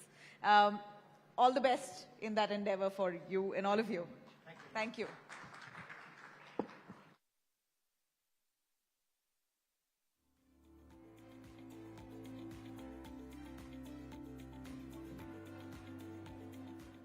A round of applause, please, for all of our panelists and for joining us here at the India Today Education Summit. Thanks to my colleague Nabila as well for running us through that conversation.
And we're all set for our next session, one that's particularly exciting because it's essentially changed the landscape of education here in Andhra. We're going to be talking about the digital revolution in education. And I'd like to invite on stage to join me here for the session for the next 45 minutes, Mr. Bhaskar Katamneni, Commissioner of School Infrastructure, Government of Andhra Pradesh. Big round of applause, please, for Mr. Katamneni. Also joining us here on this panel is Sushmit Sarkar, Vice President of Public Policy at Byju's. Jairaj Bhattacharya, Founder and CEO of Conway Genius. And Dr. Vinny Johari, Director, Learning and Skills, Microsoft Corporation India Private Limited. Big round of applause, please, for our panelists as we kick off this conversation.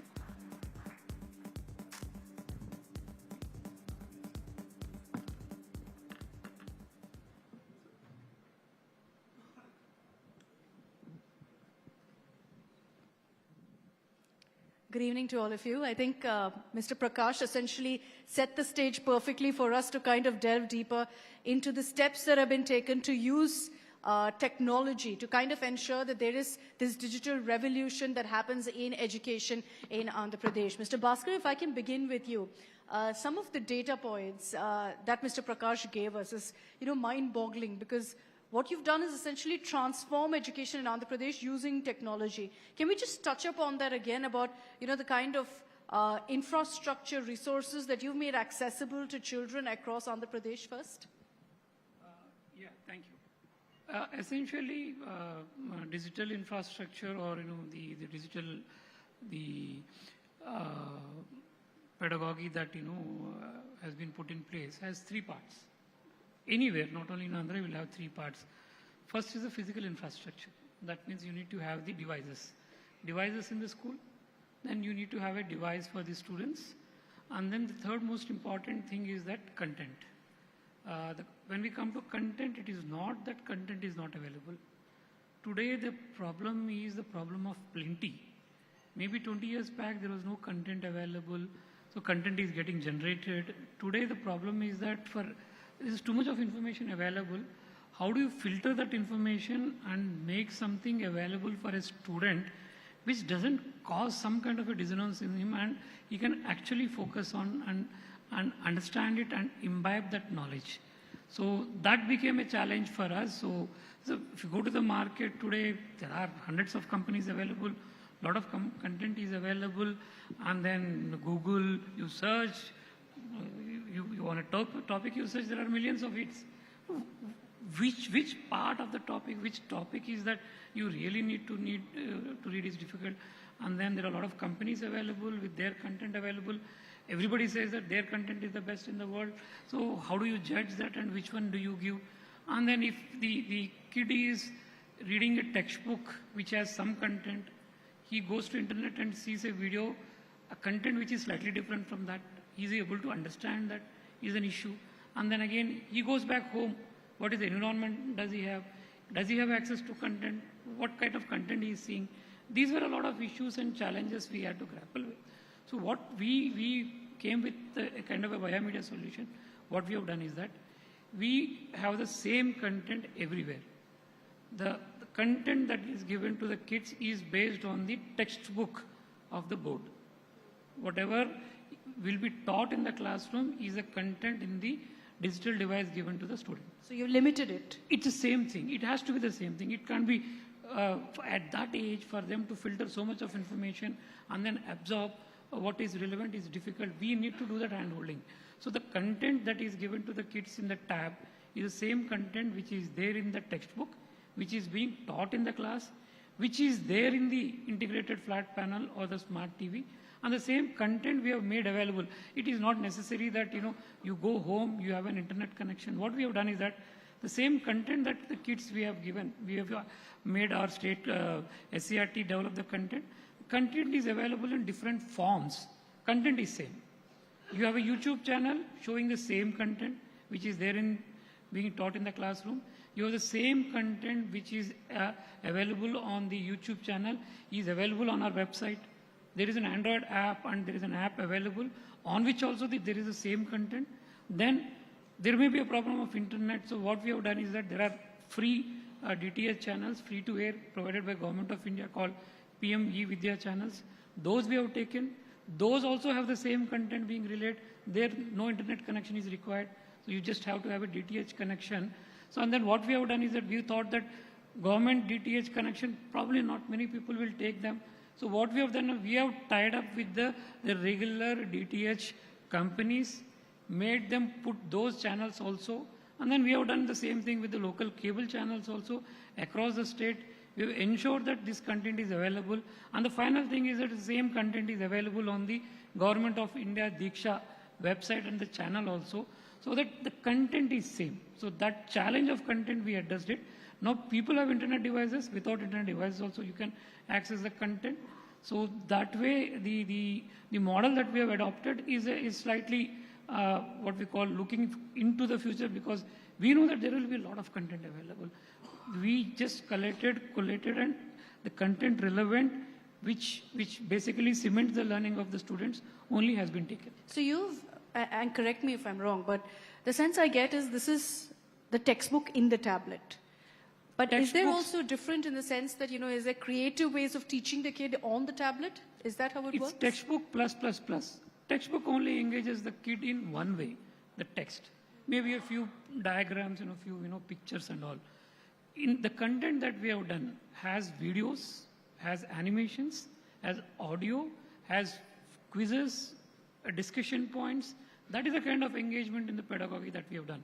But the core content remains the same. If a lesson in photosynthesis in the textbook is there, the same photosynthesis, what are the concepts of photosynthesis are only taught to the student, he will not be taught anything else.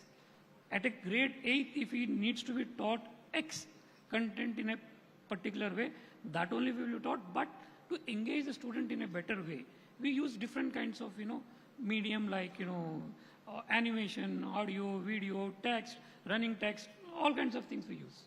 What's amazing also is, when I was reading up about how the Andhra Pradesh government has kind of embraced technology, is that they've got tie-ups with several companies to kind of ease learning for students. One of those, Sushmit, is with Byju's. And I understand that it's one of the largest non-for-profit initiatives by Byju's with Andhra Pradesh government. Can you tell us about this tie-up? Thank you so much for inviting me here. Yes, indeed. For Byju's at least, it is one of the biggest social initiatives that we have done. It is part of what at Byju's we call the Social Initiatives Program, whereby we provide the same content that we have, the same premium content that already exists, to all government school students, whoever decides to take that content. This is something that has been in the works here for a while. We have had multiple discussions with the state, and the core principle behind this was that the company essentially wanted to work with and provide the same content that is otherwise available to students across the state. Because at the end of the day, whether it is quality, whether it is affordability, or whether it is accessibility, all three things have to match and come together. So we got together with the state, and the state has been extremely encouraging, where we have provided two sets of, I wouldn't say two sets of products, but two ways in which the product can be given to students.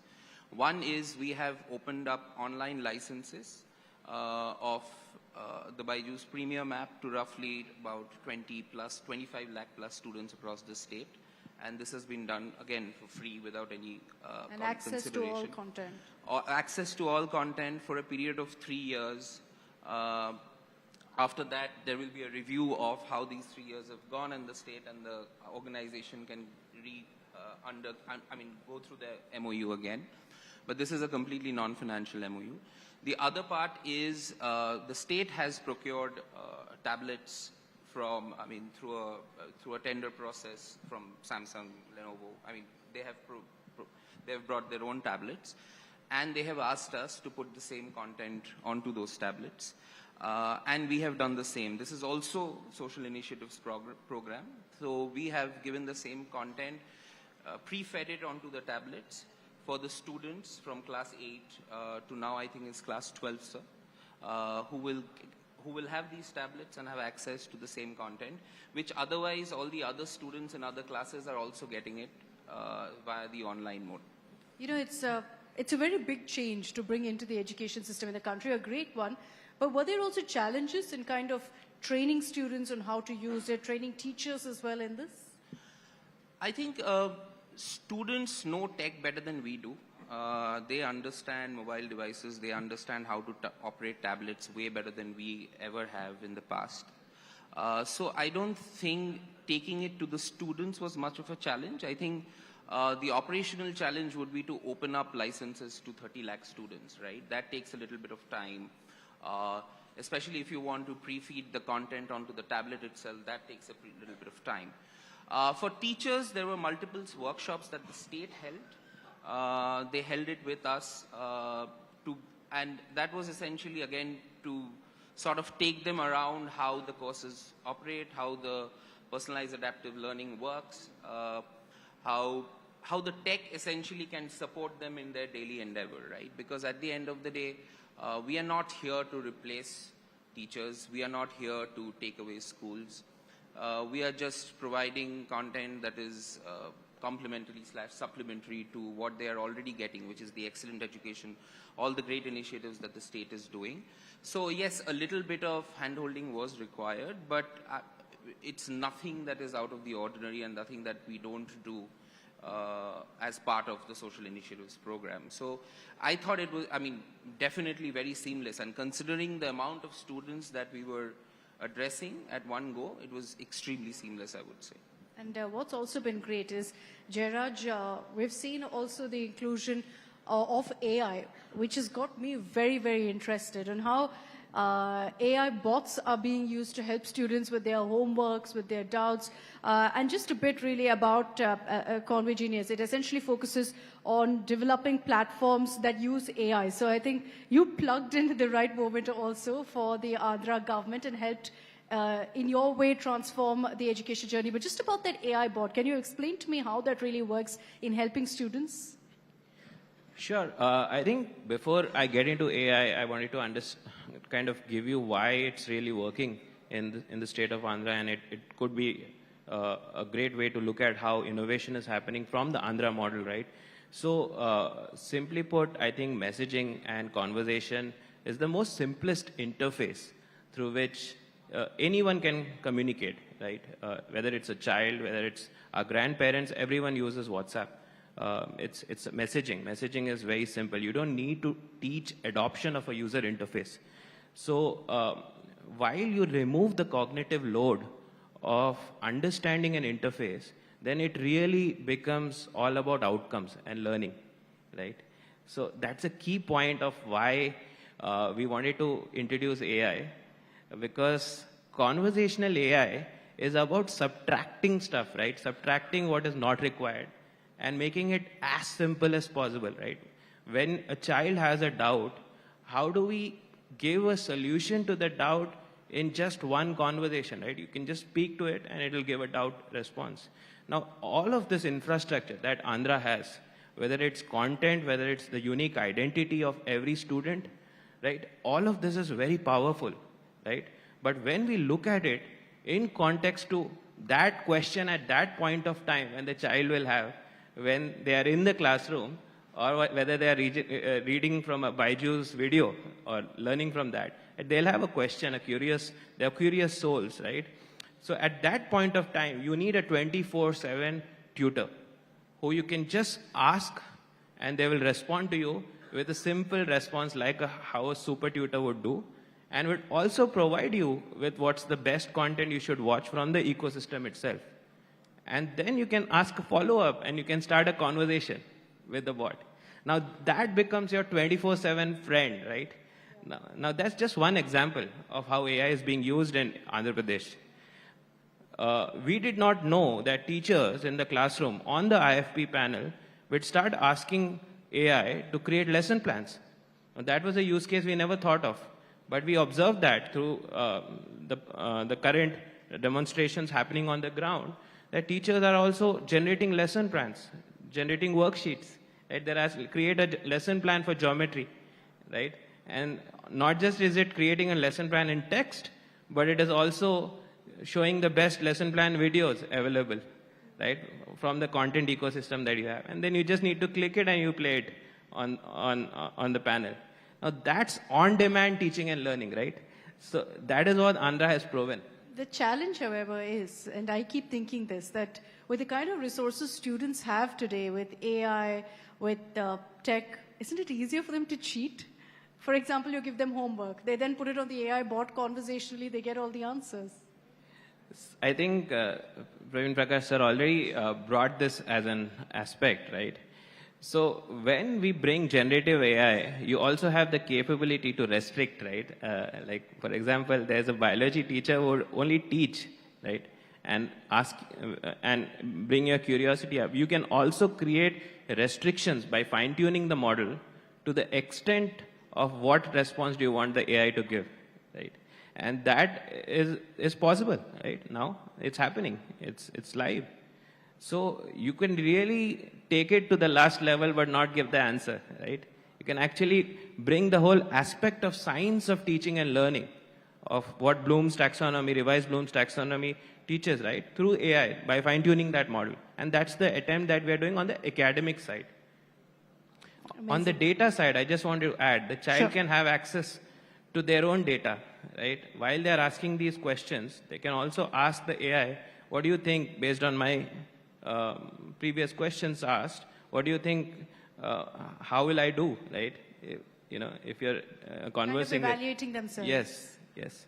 Amazing. Dr. Vinny, a crucial part also of this is upskilling, ensuring software skills. And that's where perhaps your role also is important in this entire transformation journey. Just take us through that and your work really with the Andhra government. Yeah, sure.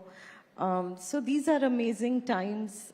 Technology is opening unprecedented opportunity to upskill, be it for the students, be it for the teachers, administrators, system leaders, and also working professionals and out-of-school youth as well.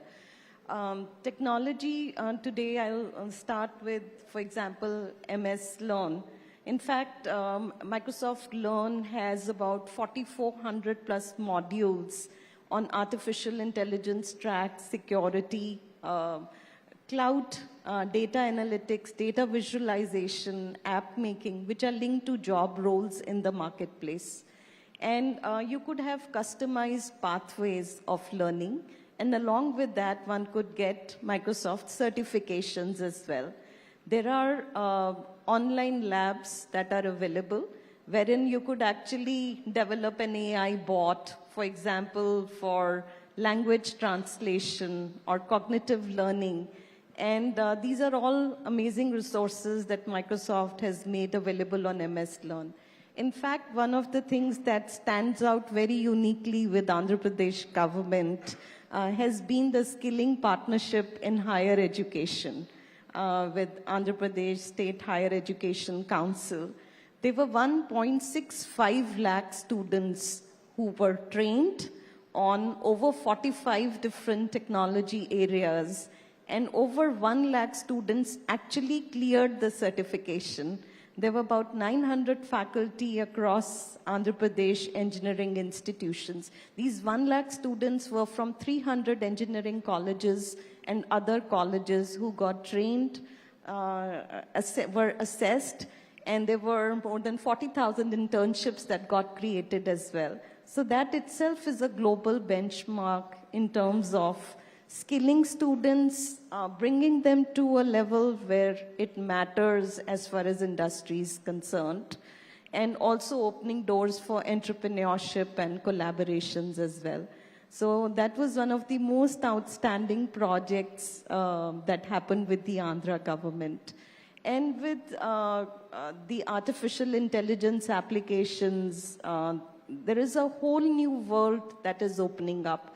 If we look at, for example, today manufacturing, healthcare, agriculture, retailing, in all these segments, they are deploying artificial intelligence to enhance productivity and also bring down the costs, and also using data to make better decisions, have a better ROI. In the coming years, So there's going to be a lot of demand for these new job roles, and education also is going to be empowered by that. It was just being talked about the AI bot. So there is such a unique situation where you could have a co-pilot for teachers, where you're not replacing the teacher, but the teacher can, for example, in early years, you want to do storytelling and you want to build language capabilities. It's not just enough to take English lessons, but let's say I have 4 words: dream, ambition, aspirations, hard work, and I want a story to be created around that, rooted in our culture, rooted in our language. The AI application can create stories. The teachers can create materials. They could be converted into multiple languages. There could be a video that could be in another language that could be converted into Hindi. AICT, for example, has used Anuvadini, where you could have any textbook across any discipline, any video in any language that could be converted into any of the 22 languages or global languages at the click of a button. So what would have taken ages and huge investments today, it's made it affordable, education at scale, education which is personalized. In fact, in UAE and Indonesia, Taiwan, they are using AI to get a better handle on how students are interacting with the teachers. Imagine you have these 100,000 students engaging with teachers, and through the use of data and analytics, you can get insights into who is engaging, who is not engaging, and you could have clusters where personalized interventions could be taken up. So I think these are unprecedented, remarkable times where you can take education to a very, very different level, driving learning outcomes, nurturing curiosity. One of the biggest things is the ability to ask questions, ask the right questions, and that leads a path to better outcomes as well. And AI can be a big facilitator of that. You can customize education, which is amazing. And what you also told us is that there's scope to do so much more from what's already happening. Bhaskar, can you also tell me, how did the government come up with this kind of a formula where you said, look, we'll pick a Byju's, we'll get a college genius, we'll get the best of the best essentially, join hands with them and work out this formula where we provide these opportunities for students. How did this essential thinking come about? The whole idea was that we had the essential hardware available, the essential infrastructure available, and in the market there are different partners available, and they were willing to work with us, and most of them have started working with us on a purely on a non-profit basis. Start off on that way, and we are continuing currently on that way, and then we'll see in future how that unfolds and goes forward on that. So the essential thing is that we had that backbone, which state has an IFP panel in each classroom. So that means that the physical infrastructure is there to play with. Then there are partners available. If we didn't have that infrastructure, so getting those partners would be difficult because you have to start from scratch. How challenging was it really to ensure infrastructure was available for every player to really come on board as well? It's a little bit challenging because in terms of putting up internet infrastructure and all. So it's not that you simply have a phone and all. We said that we actually had an internal thing that we need to have at least 20 Mbps to 30 Mbps line available in the high schools. So that kind of a benchmark was there. But we had, BharatNet, and we have our own government organization called APFSL, which was doing it. Areas where these two were not there, we went with BSNL. In a large number of places, we had the local service providers. Whatever was available at that location in terms of bandwidth, we went with that. And in terms of hardware like IFPs and taps, we went with the global standards, the best of the companies available. So our IFPs are made by Samsung, ViewSonic, Acer. Our taps are made by Samsung and the best in the world. In an Android segment, I think Samsung leads in terms of quality. You can safely say that is one company which is globally recognized as the best in the world. So we had our standards put at a benchmark level, and then we got those players coming in and working with us. It was a challenge. For example, when we did IFPs, when we were doing IFPs, we realized that the number of IFPs we were putting in 1 year in Andhra Pradesh was, I think, 4 times more than all the IFPs set up till date in the entire country. So that was the kind of numbers we were working on.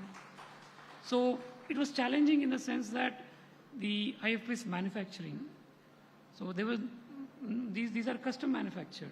So because IFPs have a very particular usage in a classroom environment, or probably in an advertisement, a touch screen, touch kiosk kind of an environment, they are not very consumer driven kind of a product like a TV. So they had to be custom manufactured. You know, it took some time for the companies to set up their facility to start manufacturing for us. And then it happened. Initially there were, little issues that, a lot of components had to be imported. And then we had some regulations where certain imports were slowly over a period of time not allowed. Again, some innovations had to be done by these companies. Finally they started manufacturing in the country. And then we started having basically a manufacturing line. So for few of these companies, we were consuming the entire manufacturing capacity of those plants on a given day. So how long did it take? Because from all of the challenges that you're mentioning, these aren't small issues to kind of iron out. How long did it take for everything to come together and what we see right now of a seamless process being put in place? IFPs, I would say, from the time of ideation to completing the project, 6 months. And TAPS was again, the first phase was like 4 to 5 months. But when we were doing the second time, it was easier. Second time is because everybody had their, manufacturing setup. We also knew the market, we knew the prices, we knew the quality issues, we knew what are we going to face and all. So second time onwards, it was a little bit quicker than the first time. And I'm sure a lot of people are wondering this, because when you see how education has transformed, Sushmita, in Andhra Pradesh, you tend to wonder why this hasn't happened across the country as well. Do you think that, the Andhra model is something that maybe other states can learn from, or are they starting to already? I think Sir is making it sound very easy. I think implementing it at scale, especially the infrastructure bit, is not easy. I think at the very top, you need a grand vision. And I think that vision exists here. And I think that vision comes down from Honorable CM to the whole education department. And I think when that vision is established, the rest of the thing sort of becomes seamless. Insofar as your question is concerned as to other states, why are they not implementing it, or if they have implemented certain things, I do think certain states have implemented it. Yes, everyone may not do it at the scale at which the state is doing. Some may have the scale, some may want to do it in more pilot format. But I think everyone across the board sort of understands the importance of digital education in terms of access, in terms of standardization of teachers, in terms of putting in the right amount of content that needs to go to students. And everyone wants to provide their students the best supplementary education that is possible, right? Whether it is through infrastructure and so on, whether it is through educational courses like ours, whether it is through AI interventions, generative AI interventions that they are doing and everyone is doing. So I think everyone is at various stages of innovation, various stages of implementation. And I think at some point over the next decade or so, you would see a lot more of this being talked across different states. We are present in many states. Of course, the scale at which we have implemented this in Andhra Pradesh is probably among the top few. But we are present in almost 483 districts. In fact, I was just making a hand note of how many districts we are present in. And this is, I'm strictly talking about the Social Initiatives Program, where we reach out to almost 5.5–6 million students, which is about 60 lakh students who are learning from free. I mean, without any cost consideration. And that implementation cannot happen without the intent of the state or the department through which we are ensuring this. So I think, to sum up, it is at various stages of development, but I think everyone after the national education policy strictly sort of highlighting digital education as a sort of core pivot, I think everyone is realizing that we need to follow this sooner than later, and we need to provide this sort of a support to all our students. And you know, the thing about technology, Dr. Vinny, is that you're always playing catch up in a way. You know, something comes up, it becomes trending, and then you're like, okay, this is the buzzword, we need to pick it up. Like with AI, also it happened. So Dr. Vinny, do you think that in that sense, Andhra is ahead in the curve? So what we can definitely say is that I think there is a great vision at Andhra Pradesh, and also a lot of passion of the entire education department as well. I think the way they've all come together to figure out how they can transform their schools, how they can transform their higher education, partnering with multiple industry players. I think they're very, very important lessons to be learned from the work that they are doing. And yes, it's like technology changes are massive. They'll always be there. But I think it's like we have to be in a state of mind where we are willing to embrace change, where we are willing to learn new things and come together as a team to make things happen for impact. Very true. Jairaj, what do you see as the next big thing that could, you know, kind of transform education going forward? Loaded question, but to you, you know, considering AI really has transformed how we see not just education, but several sectors, how it's been a game changer. What do you think is the next plug-in that should be brought into education in Andhra and other states? So I think there's a lot to do still on the AI infrastructure that where Andhra is leading, definitely. We've just started with academic and non-academic interventions on conversational and generative AI, which is largely voice-based and text-based today as an interface.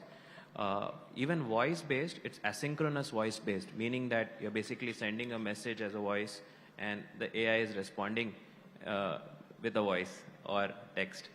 The immediate next step that's going to happen with all of these AI tutors or these bots would be that, you know, you would be able to call it like you're calling another human being, that you'll have a live call experience where the voice experience with your physics tutor would be like you're actually talking to another physics teacher, right? And the immediate next to that would be actually a visual avatar, right? You can actually choose a visual avatar of your favorite teacher from Andhra Pradesh, right? You can actually choose your favorite teacher and then you'll be able to actually see your physics teacher while you're chatting with them on your doubt. That's on the interface bit, right? Like how the interface will evolve on the same generative AI logic, because computational power GPUs are increasing. It's a matter of just increasing infrastructure, right, to get the fluency and speed in which you are communicating with AI. So that makes it more on demand, and as the attention span discussion is happening, so we'll be actually able to fit into the attention span of the child with all of this on-demand AI. That's on the piece where we are talking about video and audio, right? But there is also the whole aspect of innovation and disruption happening on the lens, right? Where physical and digital is getting intermingled together.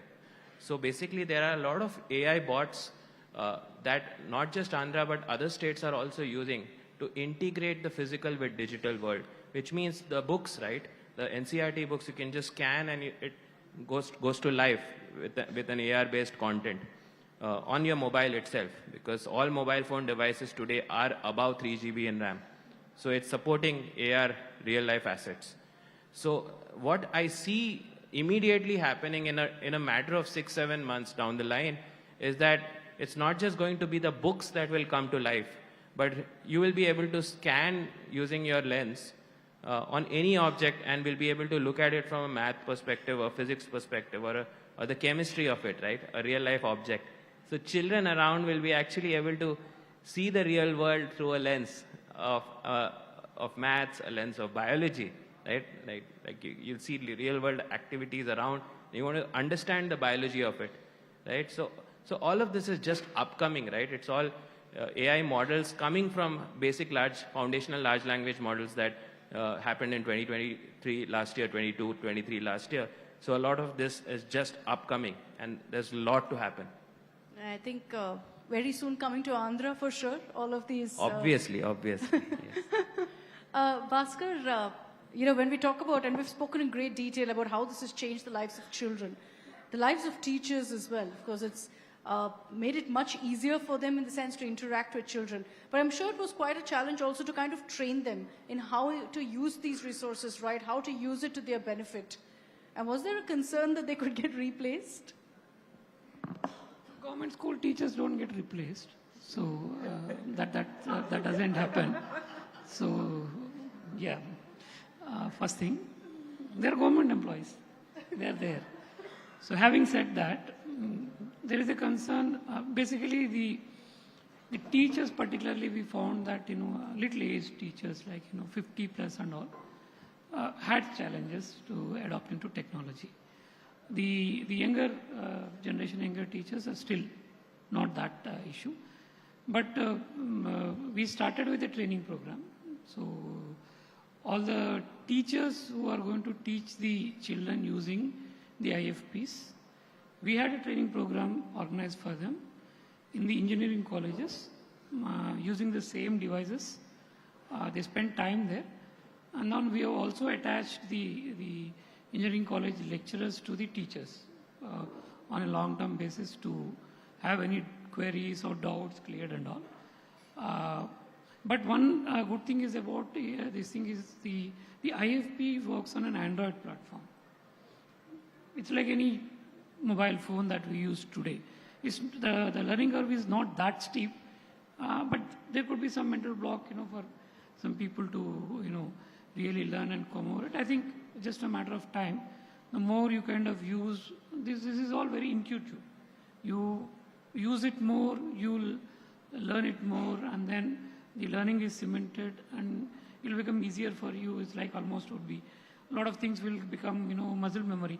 I went to a school, I could find one teacher, I think within half a minute, 13 interactions he could do with the IFP in less than half a minute. It's almost like he was talking to me and tuck, tuck, tuck, tuck, tuck. He went to the exact spot I asked him to go. He was not even looking at the IFP. That's going to happen. So the more you get used to it, it's going to happen. But I'm not saying that it's easy. If there is anything which is the most challenging thing, is this change management. The teacher's change management is going to be the toughest part, not with the kids. Kids, we go to a school, we find almost everybody in the classroom very easy with the tab, not a challenge for them.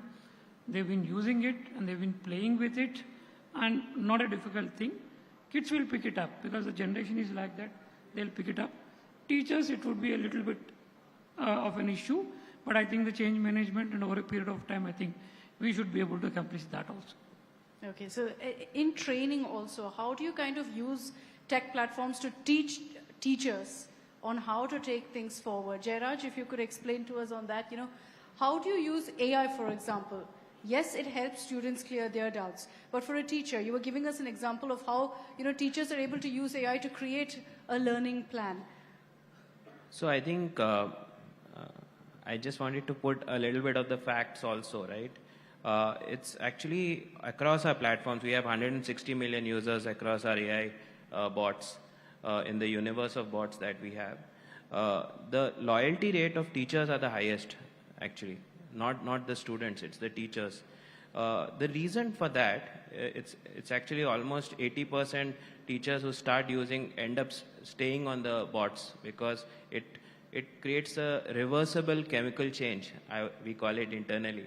Because once you have start doing your daily attendance from registers to going to your attendance bot and just telling who's absent, it creates a change, right? Something which would take 20 minutes is now happening in 2 seconds.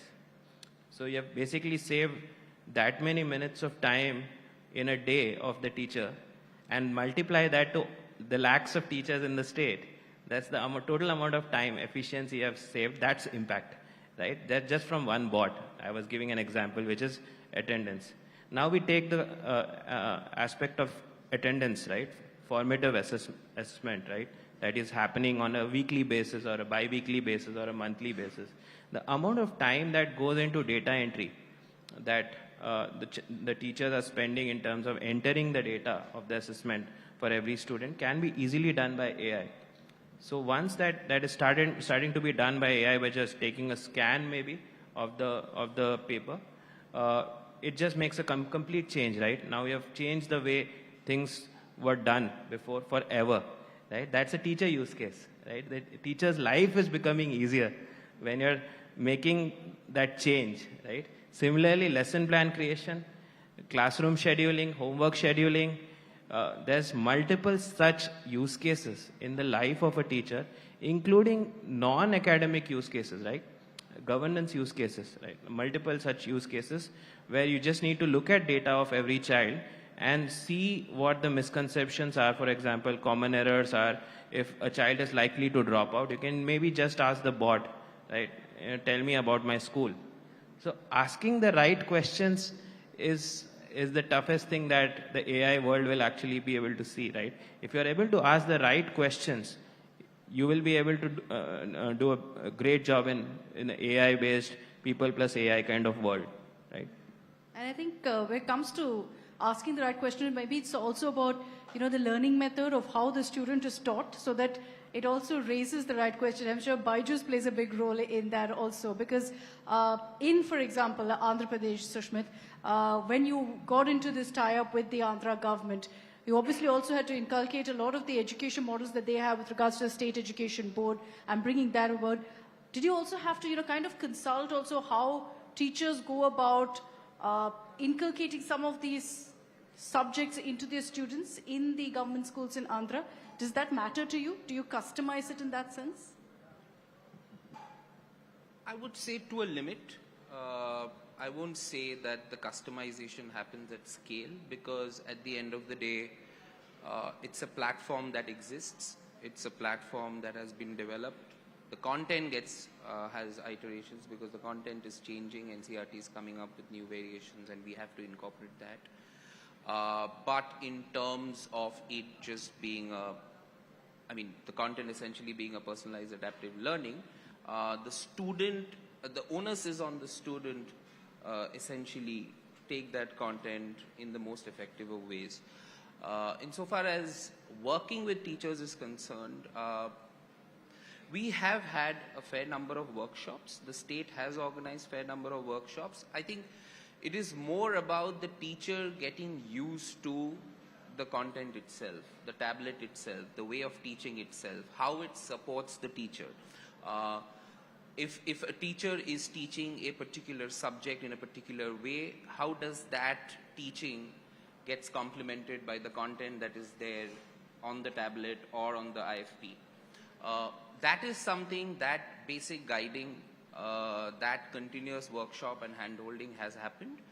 But more than that, in terms of customizing our content in terms of the way our teachers sort of teach in Andhra is something that we didn't require it. I mean, it's not something that was required to do at stage because the marriage was fairly seamless in the sense that when they came and when the discussion happened about this is what the content is and there was a fair bit of evaluation, a lot of teachers went through and scanned through the content to see whether it's it's something that is useful to them or not, it's something that can be taken to the students or not. And when those boxes were checked and when those teachers came back with a sort of resounding yes, that is when we decided to go ahead and launch this. So the buy-in from a set of teachers was already initiated by the state. And that is something, again, like I mentioned, this is the vision of the state and the State Department that they realize that this has to happen at the very outset instead of sort of forcing it upon a set of people and then asking them it is either this way or that way. So I think that has happened and as a result of that, it has been fairly seamless. Bhaskar, my final question to you, and I'm going to post this in two ways. One is, of course, about whether, as a result of this kind of, digitalization of education in Andhra, is there any way to really make out that, look, this is a success story? Yes, you see it a lot in the transformative journey of students, but do you see any tangible results per se? And secondly, also about what really you believe could be next. I mean, Jairaj kind of explained what's the next big thing, but for Andhra to go forward in this digital revolution, what's next really? Yeah, I think there are multiple parts in your question. So you said, what are the tangible benefits? We just started off, so there's a lot of enthusiasm. Kids have been using it. The usage has been increasing. So initially, the amount of time the kids spent was less. Slowly, it is increasing. Same with teachers. So we can conclude that if the usage has been increasing, means kids have been, and the teachers have been liking it. And then there are also a lot of assignments and questions, Q&A in the content and all. So that also is giving us a fair idea about kids are attempting it because the whole entire thing is based on a gamifying kind of a thing where you do one level, go to the next level. There's a lot of enthusiasm. But more than that, there is one thing which tangible what I see is that imagine a kid from one tribal hamlet who has never seen a device in his life. Probably he's never imagined that he'll see a device. He has a device in his hand. Can you imagine what kind of a transformational thing this is? For him, Hugely for empowering, aspirational things, for something, even for kids in the private schools and all, having a tab of their own itself is an aspirational thing. Imagine a kid, probably a kid in a remote hamlet which takes 3 hours of walking to go to that village, has a tab in his hand with the entire content of his classroom available with him. He can read it, he can see it, he can see the videos and all. That itself is like it gives him a lot of confidence to face the world tomorrow. That going forward, I think that is also transformational. As I said, the first part, yes, they've been using it. This is improving, and it will keep on happening. The second part also, when we're saying that is more, for me, that is transformational. That we had some kids going to UN. When I was kid at that age, and I never imagined that, going to UN, going to New York and all. Can you imagine those 10 kids we have sent to UN and all, what their life journey is going to be there?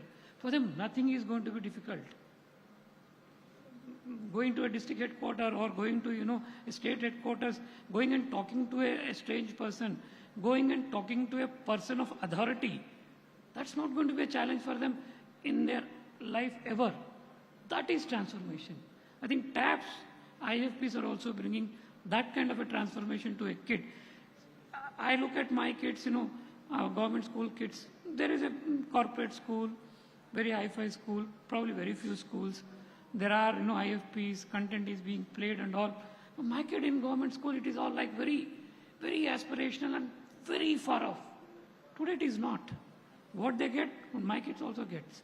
I don't think tomorrow they will think that I am lesser human being than him. Then my kids will get the confidence that I'll be able to achieve whatever they can achieve. I can also achieve because today I have the access to those things. That is transformational. Amazing message to end this session on.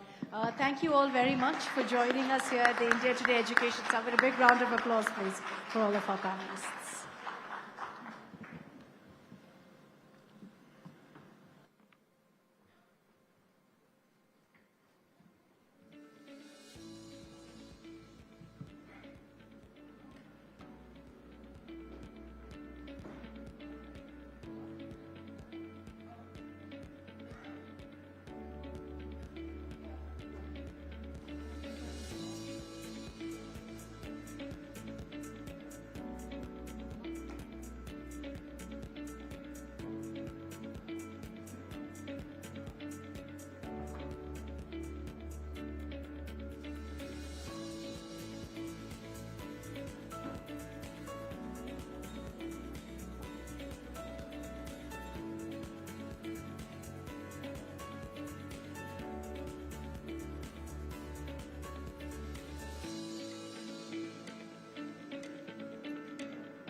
All right, ladies and gentlemen, we're ready for our last session of the evening, which is on nurturing skill development and entrepreneurship. Can I invite on stage for this session Mr. Suresh Kumar, IAS Principal Secretary of the Department of Skill Development and Training and Commissioner School Education. Also coming up on stage is Mr. Samir Damagaonkar, founder of Snovel Creations, and Dr. Neeta Pradhan Das, GM Education Partnerships, National Skill Development Corporation. I'm handing it over to my colleague Nagarjan Dwarkanath to take it over.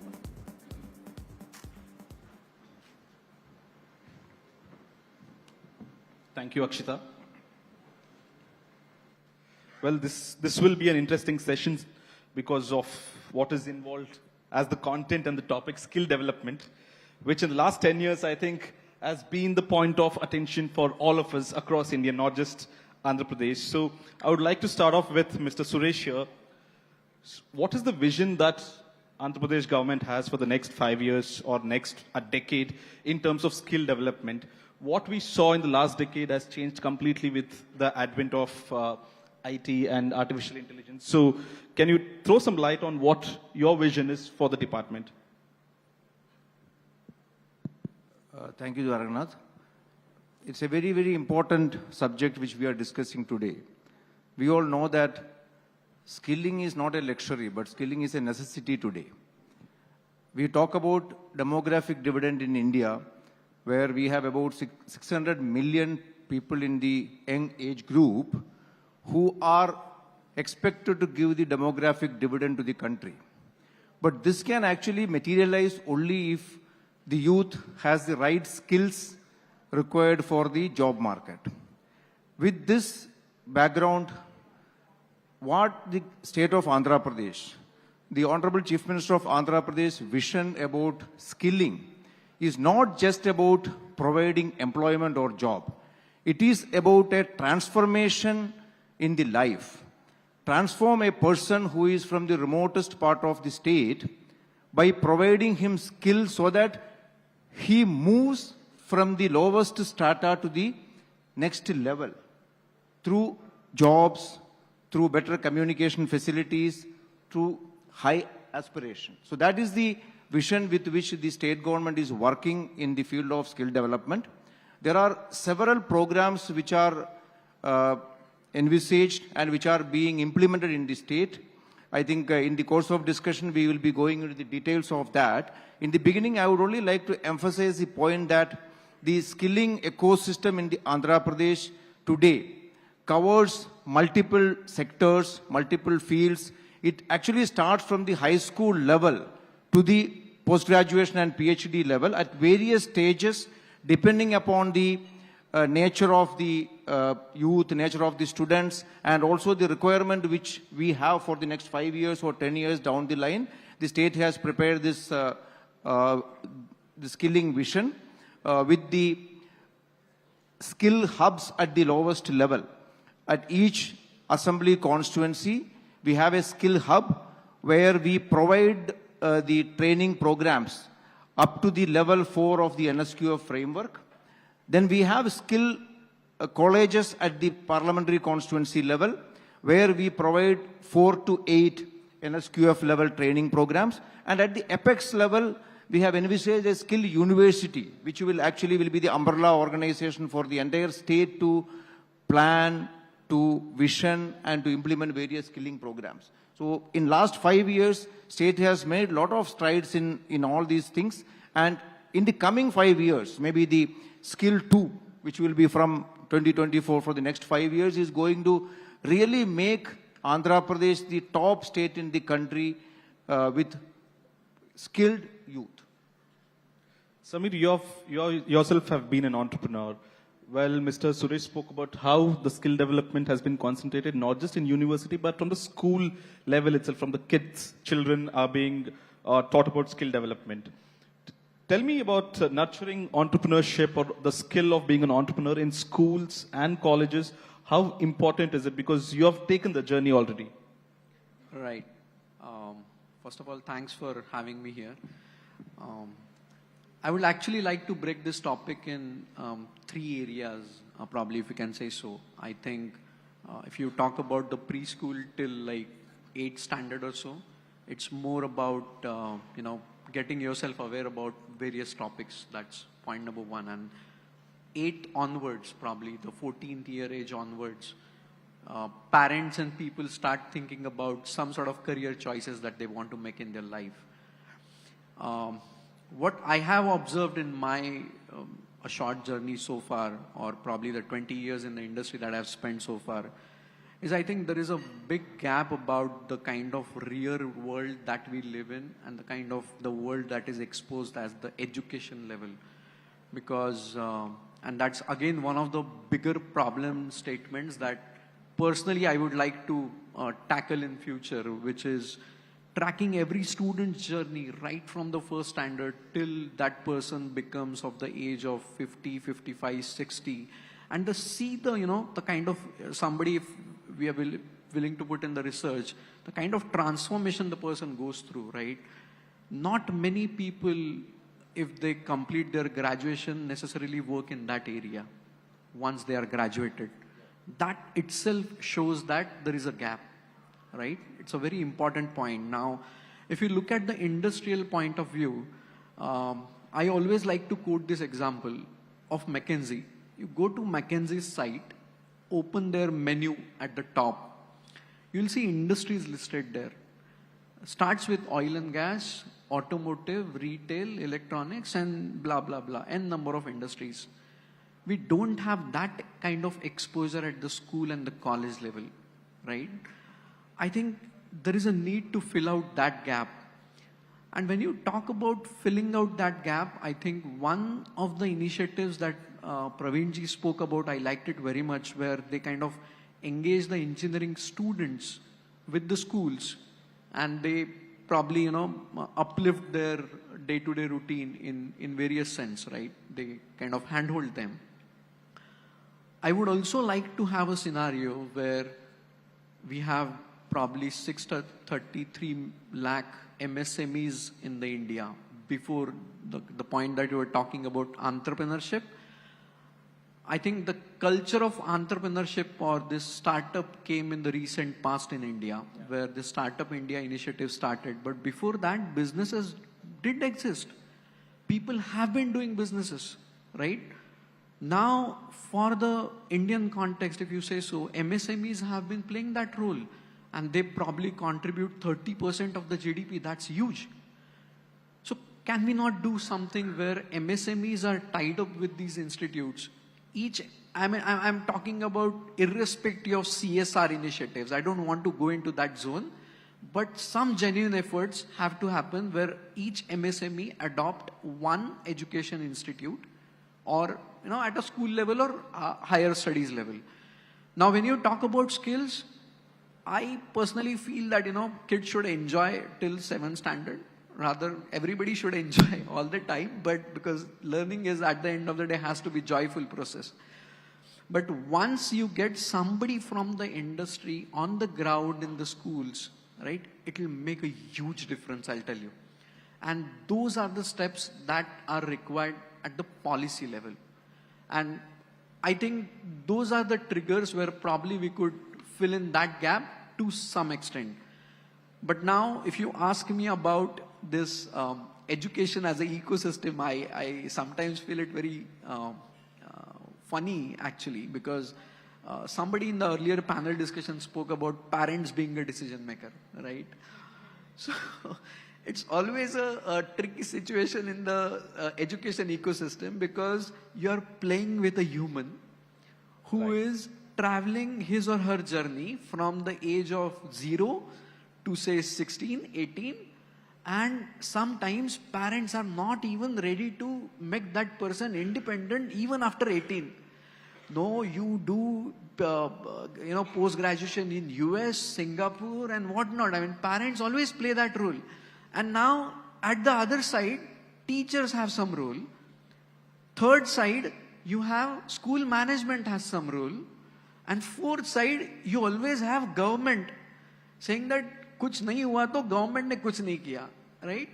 It's a very, very tricky ecosystem. But one of the solutions probable solutions, what I feel is every student should get a third mentor throughout his formative years. And that probably mentor has to be from industry. If that can happen, I think we are set to bridge some gaps. That's my initial take. I have some other points, but that will pop in the subsequent discussions. Well, agreeable points, Samir. Dr. Neeta, Samir spoke about how McKinsey had a report and the main was oil and gas and they're looking for jobs.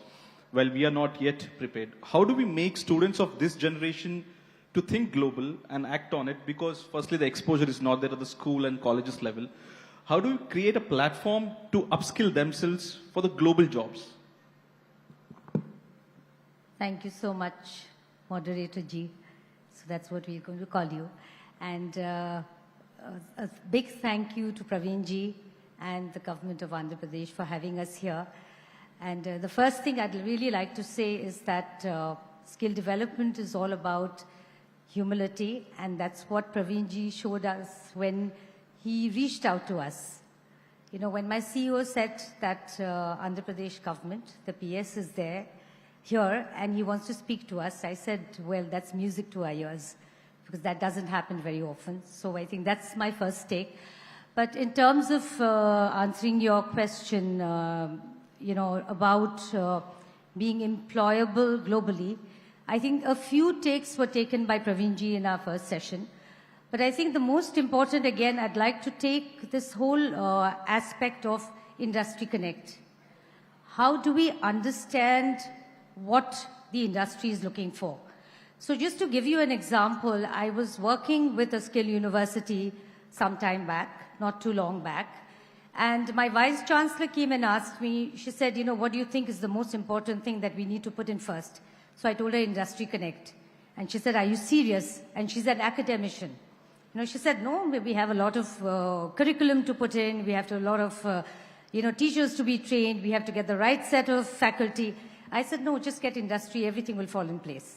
So what we did really, you know, from a skill perspective, and this is something that has worked and worked very well, is we had curriculum advisory groups where experts from industry and academia actually sat together and designed the curriculum.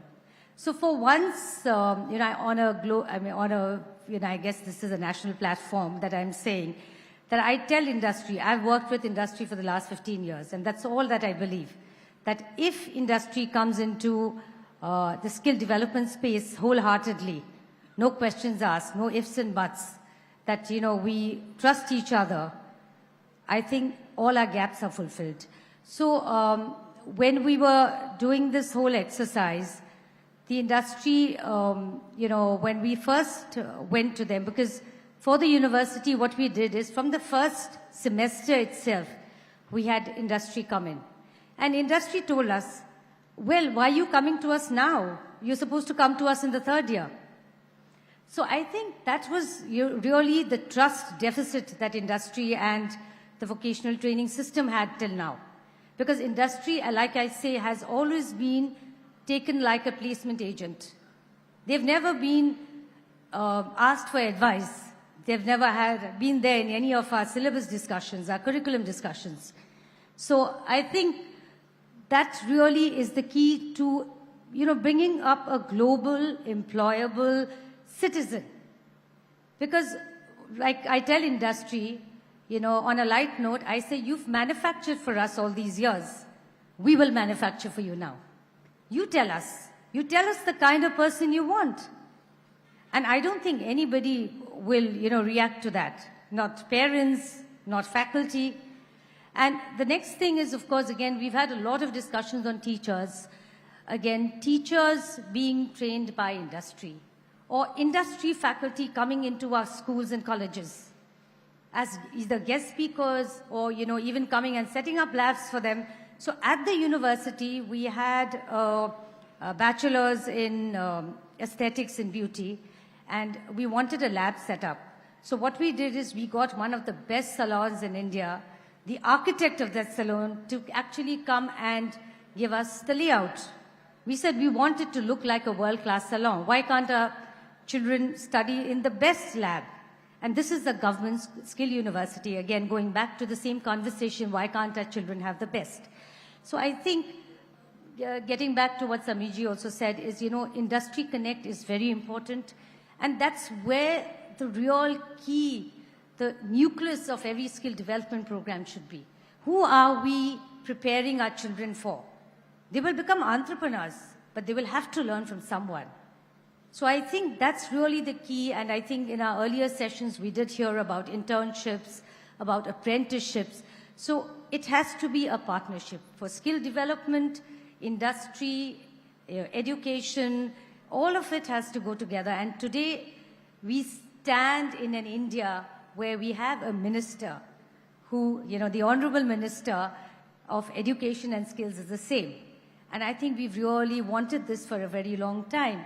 That's really the way I think we will be looking at a globally employable generation, which understands the other side of where they are stepping into. Well, let's have a raise of hands that all of you are working today.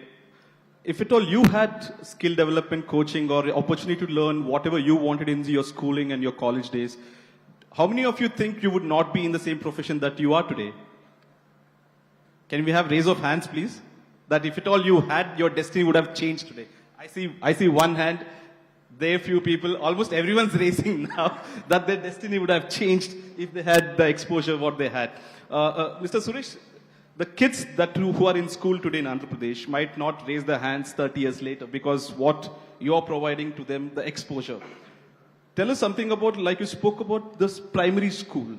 How open are they, or do they understand the concept of what skill development is, how easy or difficult it is to expose the concept of skill to them? This is a very, very important question. Because today, the new education policy has put in the limelight the importance of skilling at the early stage itself. So we all know that there are a lot of studies conducted by World Bank, McKinsey, and so many people say that the more than 50% of graduates coming out of the universities in India are unemployable. This is one study which everybody agrees. Similarly, another World Bank study says that less than 3% of the workforce in the country are actually professionally skilled. Many of them are not skilled. They just get into the job and learn there. So these two things, it's a stark reality.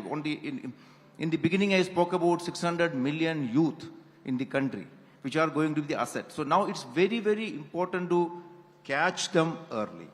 It's very, very important.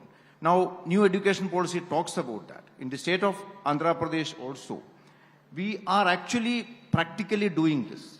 You have already heard about various things which Principal Secretary Sir and other officers have spoken about, how we have introduced digital education at an early stage. We are also talking about future skill courses which we are introducing in the schools. Similarly, we have also introduced programs for developing life skills training for the children, entrepreneurial mindset development for the children.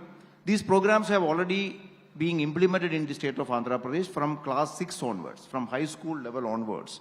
So here what we do is that along with the regular academic curriculum or academic subjects which we are having these programs. One program we call it Sankalpam program, wherein from class 6 onwards we are imparting them life skill training. These are all developing core competency based skill which any human being is required to survive in life. And this here what we are doing is we are giving a holistic training program wherein cognitive skills, social skills and emotional skills are developed in the children through very playful activity based method in the schools. This is one. Here, we all know that in future, the nature of the jobs are changing.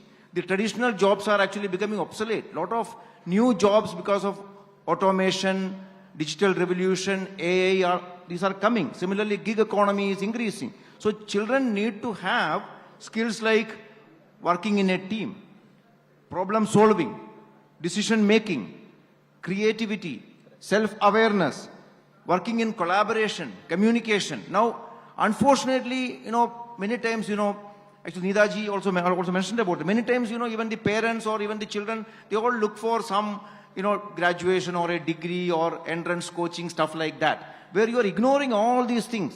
But I'm telling you, we are actually creating a generation which is going to be unfit for the future. Now, Andhra Pradesh has realized it quite early, and this is being similarly this entrepreneurial mindset development program, where what we are doing, we are teaching them 21st century skills. We are teaching them basic financial literacy, digital literacy. We are making them do social projects when they are in the class 8th and 9th. And they are also given exposure at the national level and international level to participate in various programs. So I am sure with all these things, along with this digital education, English education, international exposure, and integrating the life skills and financial skills in the curriculum right from the beginning, is going to create a new generation of people who are confident and who can face the world with confidence. In fact, this deserves a round of applause, I feel. The idea of creating leaders, potential leaders for tomorrow, like we mentioned earlier, most of us destinies would have changed if we had the exposure what we have today that you mentioned. Sami, you represent the industry of being entrepreneur yourself. Is today's generation ready that if at all you have to hire, are you confident that what you're looking for, you get it?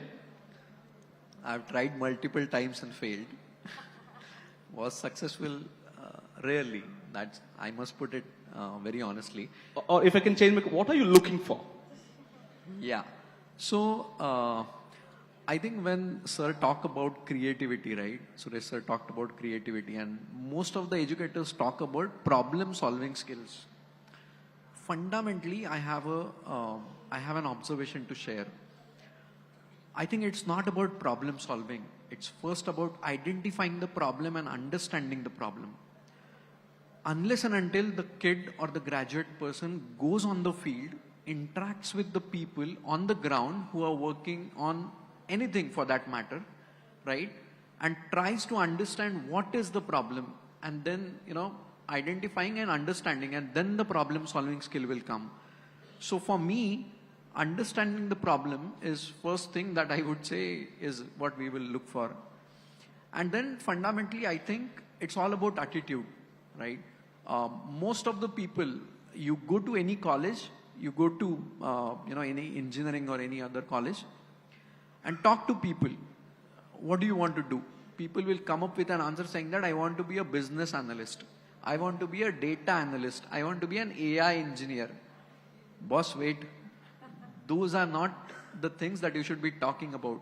So there has to be somebody who has to tell them that, okay, these are some sort of rules which are available in the industry, but your career path has to be drawn with a certain certain things in the mind, where you first go to that industry and understand that how that industry works, right? If I have to take an example of just automotive industry, there are different processes within automotive industry, right? It starts with R&D, purchase, operations, productions, quality, supply chain, all those things, right?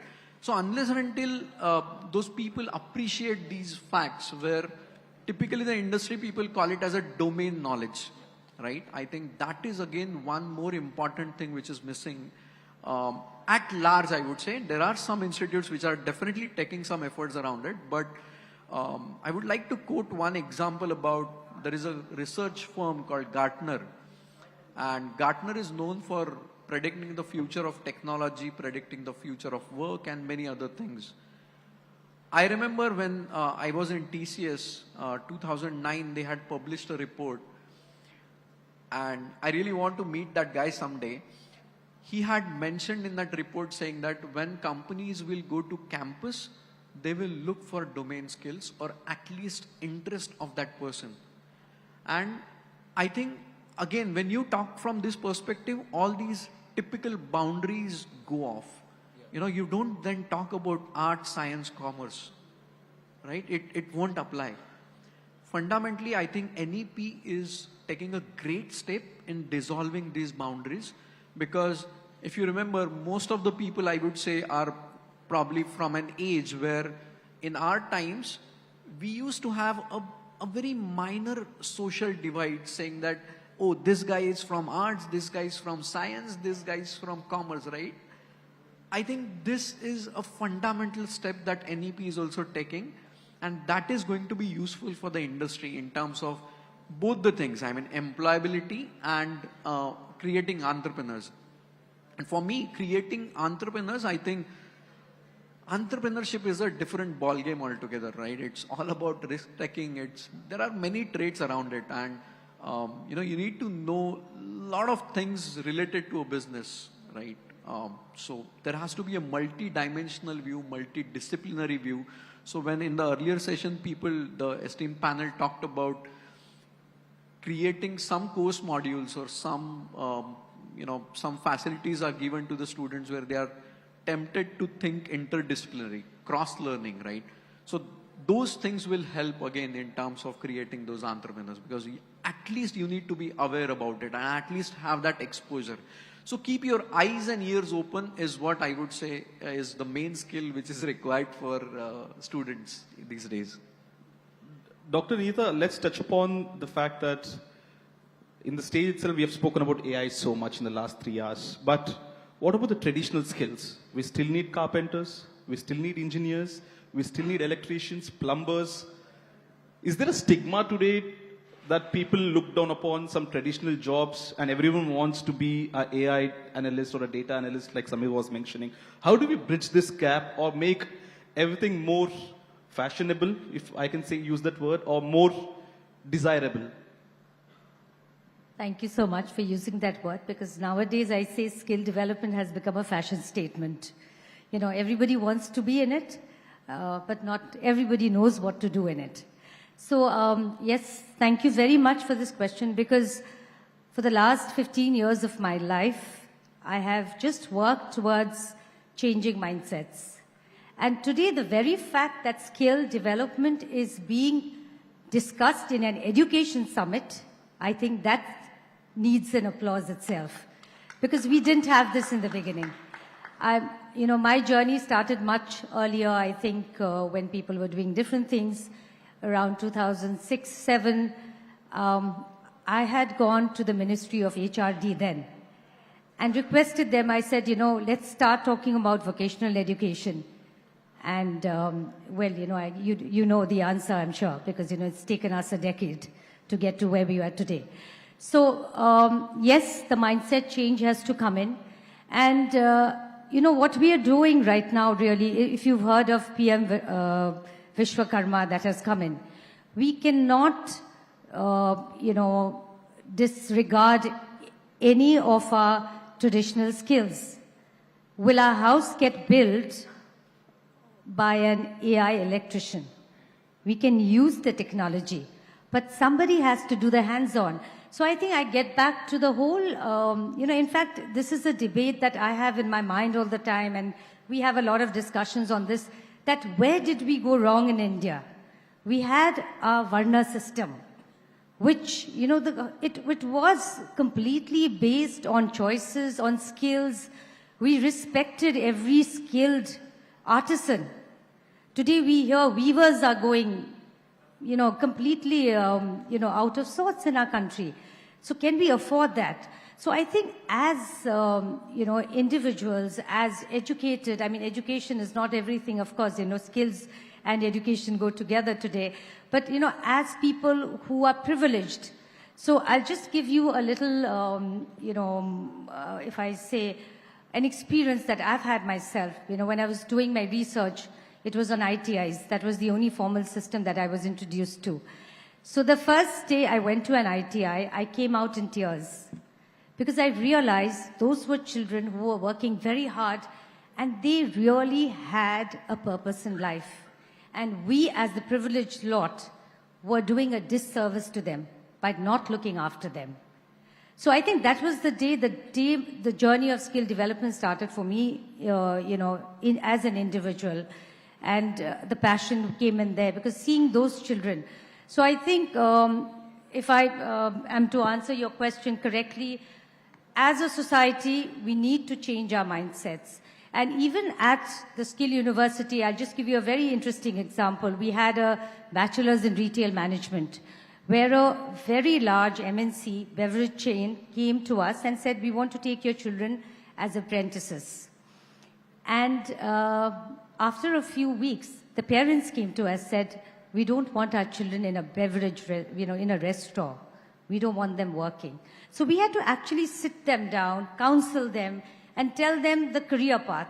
Now, I think it goes hand in hand. So the beverage company was very, very good to us. They sat down all our parents. They gave them a career path. So I think everybody is looking for a career path as well. So the whole crux of this issue that we face today is, of course, a mindset change is the first thing that we need to bring in, as all of us who understand that we have to bring it out in society that every skill is special. Like I tell a mechanic, I said, you are a doctor of your trade.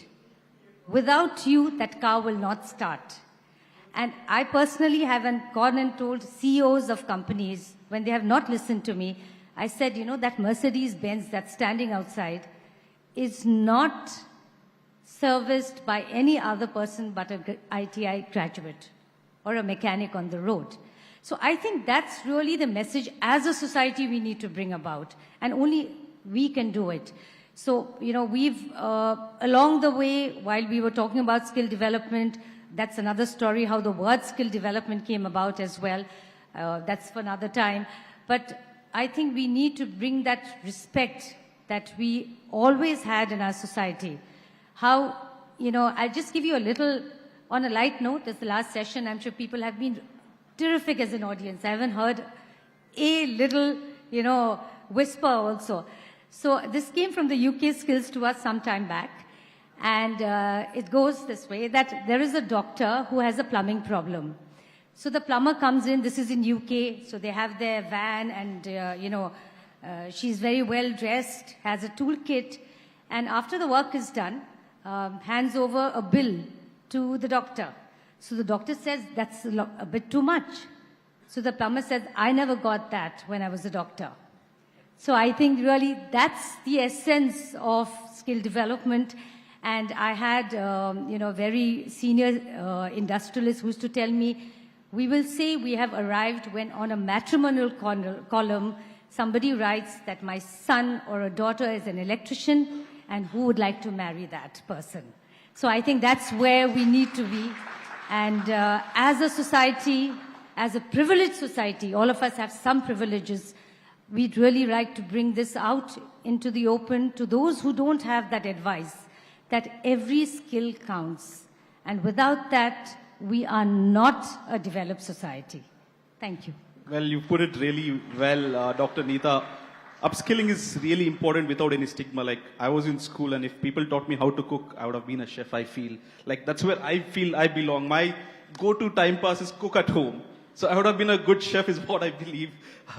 But Dr. Suresh, you were talking about how you're exposing the concept of skill development since childhood for class 6. But how are you catering the faculties? Where are you bringing these people from? Are they skilled enough to teach or to percolate the knowledge to the ground? So I will actually discuss two issues in this. One regarding the strategy which we are following in the state. Both Samir and Nidaji also mentioned about the importance of industry and all. So in the state we have developed a very conscious strategy in which it actually starts with a market demand survey. And we also analyze this skill gap. We go to the industries, we interact with the industries and find out what is the skill gap that they are facing. So our entire training programs are actually formulated based on this study. Because we don't want to do skilling just for the sake of numbers. We want to do skilling to cater to the industry's demand. Because ultimately, after the skilling is completed, they need to get a employment, a job, which can become their livelihood. Their life need to get transformed.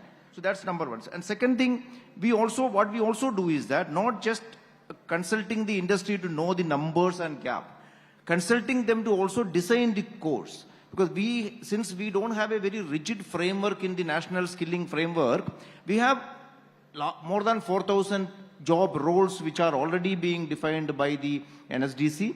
And state also has the freedom to tweak some of them and create their own, but niche job roles, which we are doing. And we also take help from the industries as knowledge partners, because as you asked, some of these new job roles, we may not have the master trainers. We may not have the trainers who can impart this. So where do we go for that? We go to the industry, because industry, they are having their master trainers. So we request them that we don't have the trainers with us. Please come to our institutes. You yourself can train, because ultimately these students, after completing the program, are going to come to your industries for job. So now we are giving you an opportunity. Come and do. In Andhra Pradesh, in addition to the skill colleges and skill hubs which I mentioned, we also have something called skill spokes. The skill spokes are the customized training programs which we are doing in the industry premises itself. We have about 59 of them in the pharma industries, construction industry, IT industry, and various sectors where, because they have each industry, some of these pharma industries have their own unique requirement. So they are not willing to take a candidate who is trained by us and certified. They say, no, we need a different skill. So what we do this through the skill spokes, we fund it. The industry is doing the training, but the entire cost is borne by the government. So what we are telling industry, look, we are here to train the people and provide you depending upon your requirement. Please come to us, work together, and we can do this. Same way in the schools also. We have certain NGOs working with us who come with a lot of knowledge and domain expertise in that. Using their master trainers, we train our teachers. From the state level, we actually adopt a cascading system of training. At the state level, we select the master trainers at the state level, a few of them. Then at the district level, we select a few teachers. They in turn impart the training to all the teachers. Today, with the availability of the IFPs and tablets, because all our school teachers, high school teachers have tablets, and all the schools have IFPs. It has become very easy for us to impart this training program. From the industry, from the Skill Development Corporation, we have a lot of audio, visual, content available. So we are making use of all these things. And at the end, in the certification and placement also, we are working closely with the industries. Because whatever certification we are giving should actually, that certificate will not have any value unless the industry recognizes it and tells that, look, a student from Andhra Pradesh who has a certification from the Andhra Pradesh Skill Development Corporation is really employable, valuable. We are ensuring that. So our entire skilling strategy is also doing that. And second point also which I would like to have, Nidaji actually spoke about the dignity of labor. Actually, this is a concept which in India we had for time immemorial, but unfortunately somehow it got derailed, and certain jobs are considered to be more better, and we need to change it. Very, very important, because vocational and technical education is somehow considered to be a inferior training program. Now we are realizing, like you mentioned about need for plumbers, electricians, painters, carpenters. In every city in the country today, we are finding it difficult to get qualified people to do this job. There are large number of unemployed youth available, but when we go to them and tell that, look, in this sector there is huge job potential, not only in the state, across the country and abroad as well. Today we know in the European countries, they are facing serious demographic issue because the population is declining. They are coming to India, and these are all jobs were required. So there is some hesitancy, some reluctance from parents as well as from children, but we need to change this mindset. We need to drive this point down to them, maybe through this forum. We need to tell that these are all dignified jobs where when you get a job, there are many examples which we have. Nurses from India, wellness sector people from India, solar electricians from India, truck drivers from India working abroad and getting very good salary, maybe much more than the salaries which we get. Absolutely. So this is what we need to tell the public, give publicity and take it forward. A lot of students are here, Mr. Suresh. I think that's a takeaway, that you dream whatever you want and be good at it. You will be the best in the society. So there's no big, there's no small in any job. Samir, imagine, let's say that a student who's passing out of the college is skilled completely. Can I come to your office with a resume saying, hire me, I have the skill, or you're looking for some X factor as well? No, I think it's not always about X factor. I think it all boils down to very simple things in the life, right? learning how to learn. So the person who is coming onto any job as a fresher, to narrow down your set, right? So I think the attitude and the learning attitude is what matters, because for that person who is coming onto the job on day one, everything is new. When I joined industry, I was very hungry. I used to go and talk to many people and learn from many people, right? So I think that was the fundamental thing, still valid today. So I think that answers your question.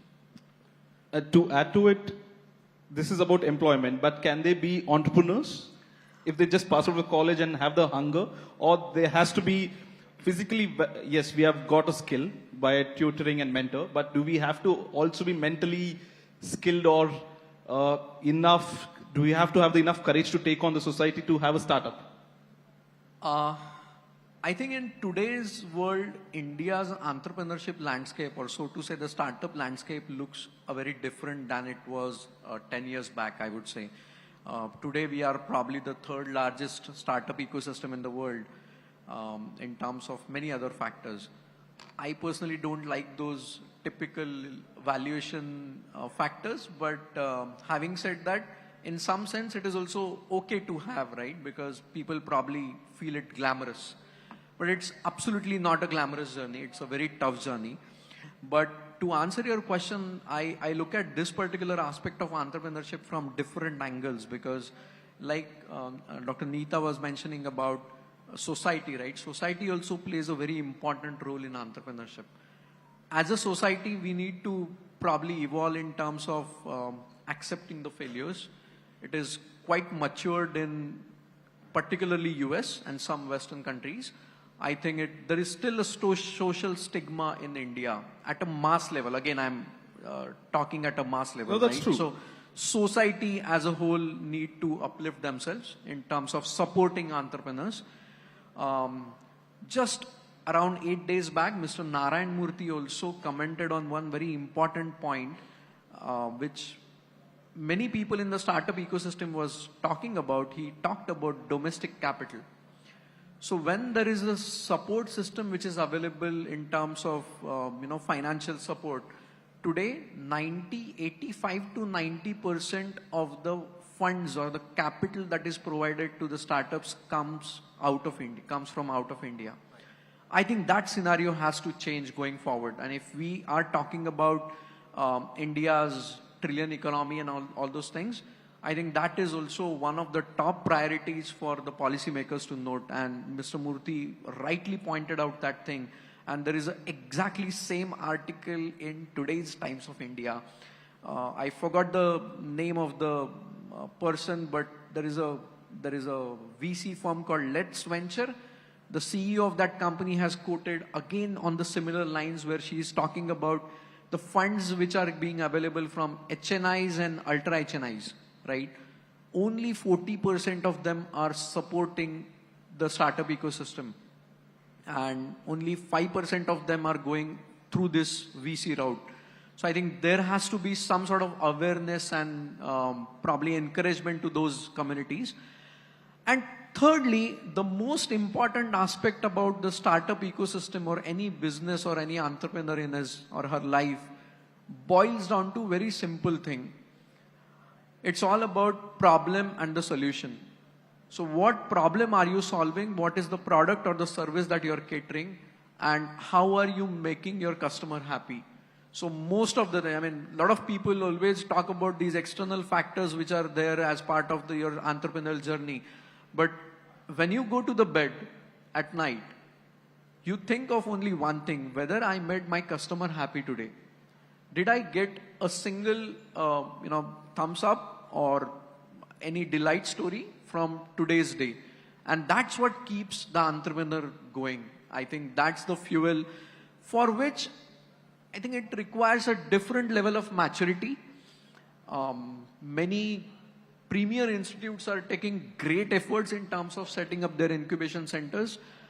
But again, I'll come back to that point where probably somebody from Byju's, Mr. Bhaskar, referred to one thing. When you implement things at scale, the execution is a problem. There are a lot of incubation centers. There are a lot of, government has provided a lot of infrastructure for startup ecosystem to bloom. But again, boils down to the same thing, execution. I think we also need to fine tune that execution in terms of bringing up those startups, supporting them in a holistic manner, and then cultivating those startups. So somebody who has that knack of handling all these things is probably a suitable candidate as an entrepreneur. To answer that entrepreneurship question. Dr. Neeta, we are coming a full circle now. Now we have spoken of curriculum, skill development, but you also need funding. Most of the funding comes from the Western countries. What role can the government play there? How do they choose? Can the government choose to invest? I've seen a lot of state governments are already giving seed funds. But can it have a larger role, or at present it's already doing? Throw some light on it. Thank you so much. Before I answer that, I just wanted to give one experience I had a week back, and that was really an eye-opener. We have Kendriya Vidyalaya in the Rashtrapati Bhavan, and we started some implementation there with children. So the first session I had with them, I asked them, what do you understand by vocational education or skill development? So there were two answers, and one of them said, it's for a job. If you're learning vocational training, it's for a job. And the other one said, if we can't do anything in our schools or academics, we will get into vocational training. So I think that's another mindset, a myth, I would say, a misconception that we need to tell our children that it's just not for jobs, and not that, like our moderator Ji mentioned, he'd be a great chef, I'm sure. So I think that I just want to bring it out to this, August audience. I know you can multiply to millions across the world. So please, this is our message that, this skill development vocational training is a lifetime joy that we all build. So going back to your question, sorry, I took no problem. A little more time. You get excited when you talk about skills. So, NSTC, if you know the genesis of NSTC, it came about as a financing organization. Now we've evolved into many more other things, but NSTC does have also a provision where we do finance, and that is, one of the areas, and Startup India is there. I think now every ministry is looking into financing startups as well. So I think that is something, Invest India does a lot of work on this as well. So we have Startup India, which is already doing it. The MSME ministry, if you want to open something in rural India, you have that. The Skill Development and Entrepreneurship Ministry through NISPA does it as well. So I think there are a lot of avenues now there. But, the entrepreneurial mindset that we are inculcating in our children, I'm sure will bring in the Indian funding, the domestic funding. So just time will tell, but very soon we'll have domestic funders also getting excited. So I think if that answers your question. Yeah. Well, that's been a truly great session. A lot of key takeaways from all the three panelists here. And I'd like to thank all of them. And please upskill yourself. Maybe once you retire, you'll have a hobby. And dream big is what the key takeaway was. One biryani dinner is pending with you now. Yes, let's have the dinner. I'd call upon our MC Akshita Nandagopal on stage, please. I don't want to have the last word, but just one quote that I hold very dearly. It's by John Gardner, who was the president of Carnegie Corporation, and he was the Secretary of Health, Education and Welfare under President Johnson. So what he said is, the society which scorns excellence in plumbing as a humble activity and tolerates shoddiness in philosophy because it is an exalted activity will have neither good plumbing nor good philosophy. Neither its pipes nor its theories will hold water. So I think this is something that we need to take away. Thank you.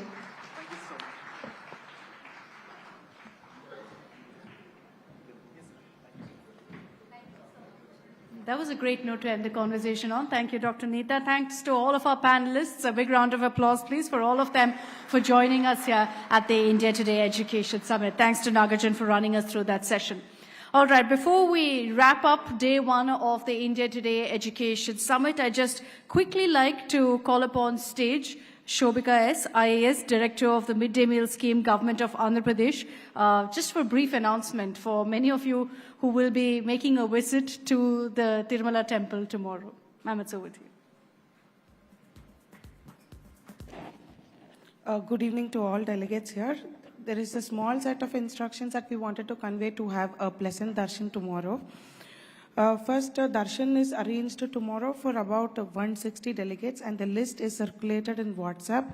Hard copy is kept in the reception of your stay, and hard copy is being distributed here also in the reception desk.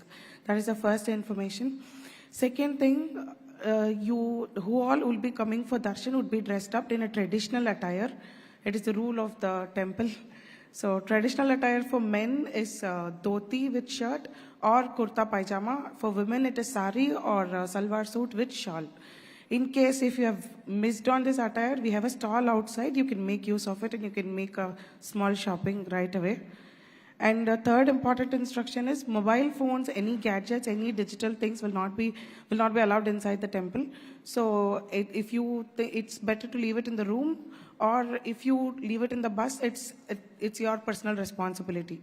So that is one thing you should take care of. No watches also, no digital watches. Normal analog watch is fine, no digital watches. And slippers will not be allowed. You are requested to leave it in the buses in which you are being taken. So this is the important instruction, and the brief of the program is tomorrow morning, sharp by between 5 a.m. to 5:15, you will board the buses. 6 buses are arranged, and the bus number to which you are allotted is mentioned in the list. You will get into the bus number which you are allotted to, and the bus will be parked in front of Hotel Taj. By 5 to 5:15, you will board the bus, and by 5:30 sharp, a bus will depart from Hotel Taj, and it will take an hour journey for us to reach the top of the hills. And from there, we'll straight go to darshan. You'll get on from the bus. It's just a walk for 100-150 meters. You'll join the queue line, and around 7 o'clock, we'll join the queue line. And 7 to 8, max by 8:15, we are planning our darshan will get over. Once we are out of the darshan, the most important thing you have to notice, there are 2 liaison officers put up for each bus. They are contacting you, like from evening they have been contacting you, and the number is circulated to you also. You can also contact them. They'll be the liaison officer from the moment you board the bus till you deboard the bus here again in Taj. So they'll be taking you forward as a group. They'll be taking so that nobody is missed.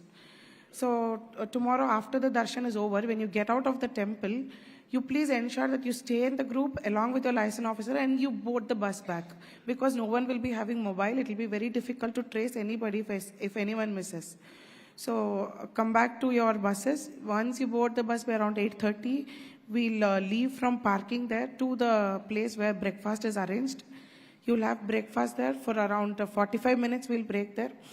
Till 9:15, we'll stay in the breakfast place. And by 9:30 sharp, 2 buses will depart from there to downstairs, which is around 1 hour travel back, and another 10 minutes to school. From there, we are visiting a school over there. So 2 buses in 15 minutes gap will start from the breakfast place. So this is the brief plan, and 2 liaison officers are there, and I'll be along with you. I'll be escorting the entire 6 buses. And anything, feel free to contact us. It's circulated in WhatsApp group. My number is in WhatsApp group, and all liaison officer numbers is circulated. So I wish all of you to have a very pleasant darshan. And anything, if anything, please approach us. And yes, thank you all.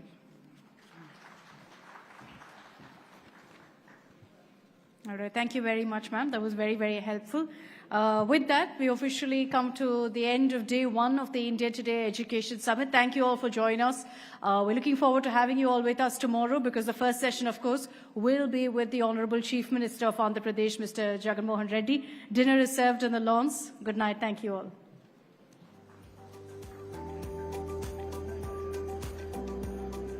One small thing I have missed. I request whosoever is coming for that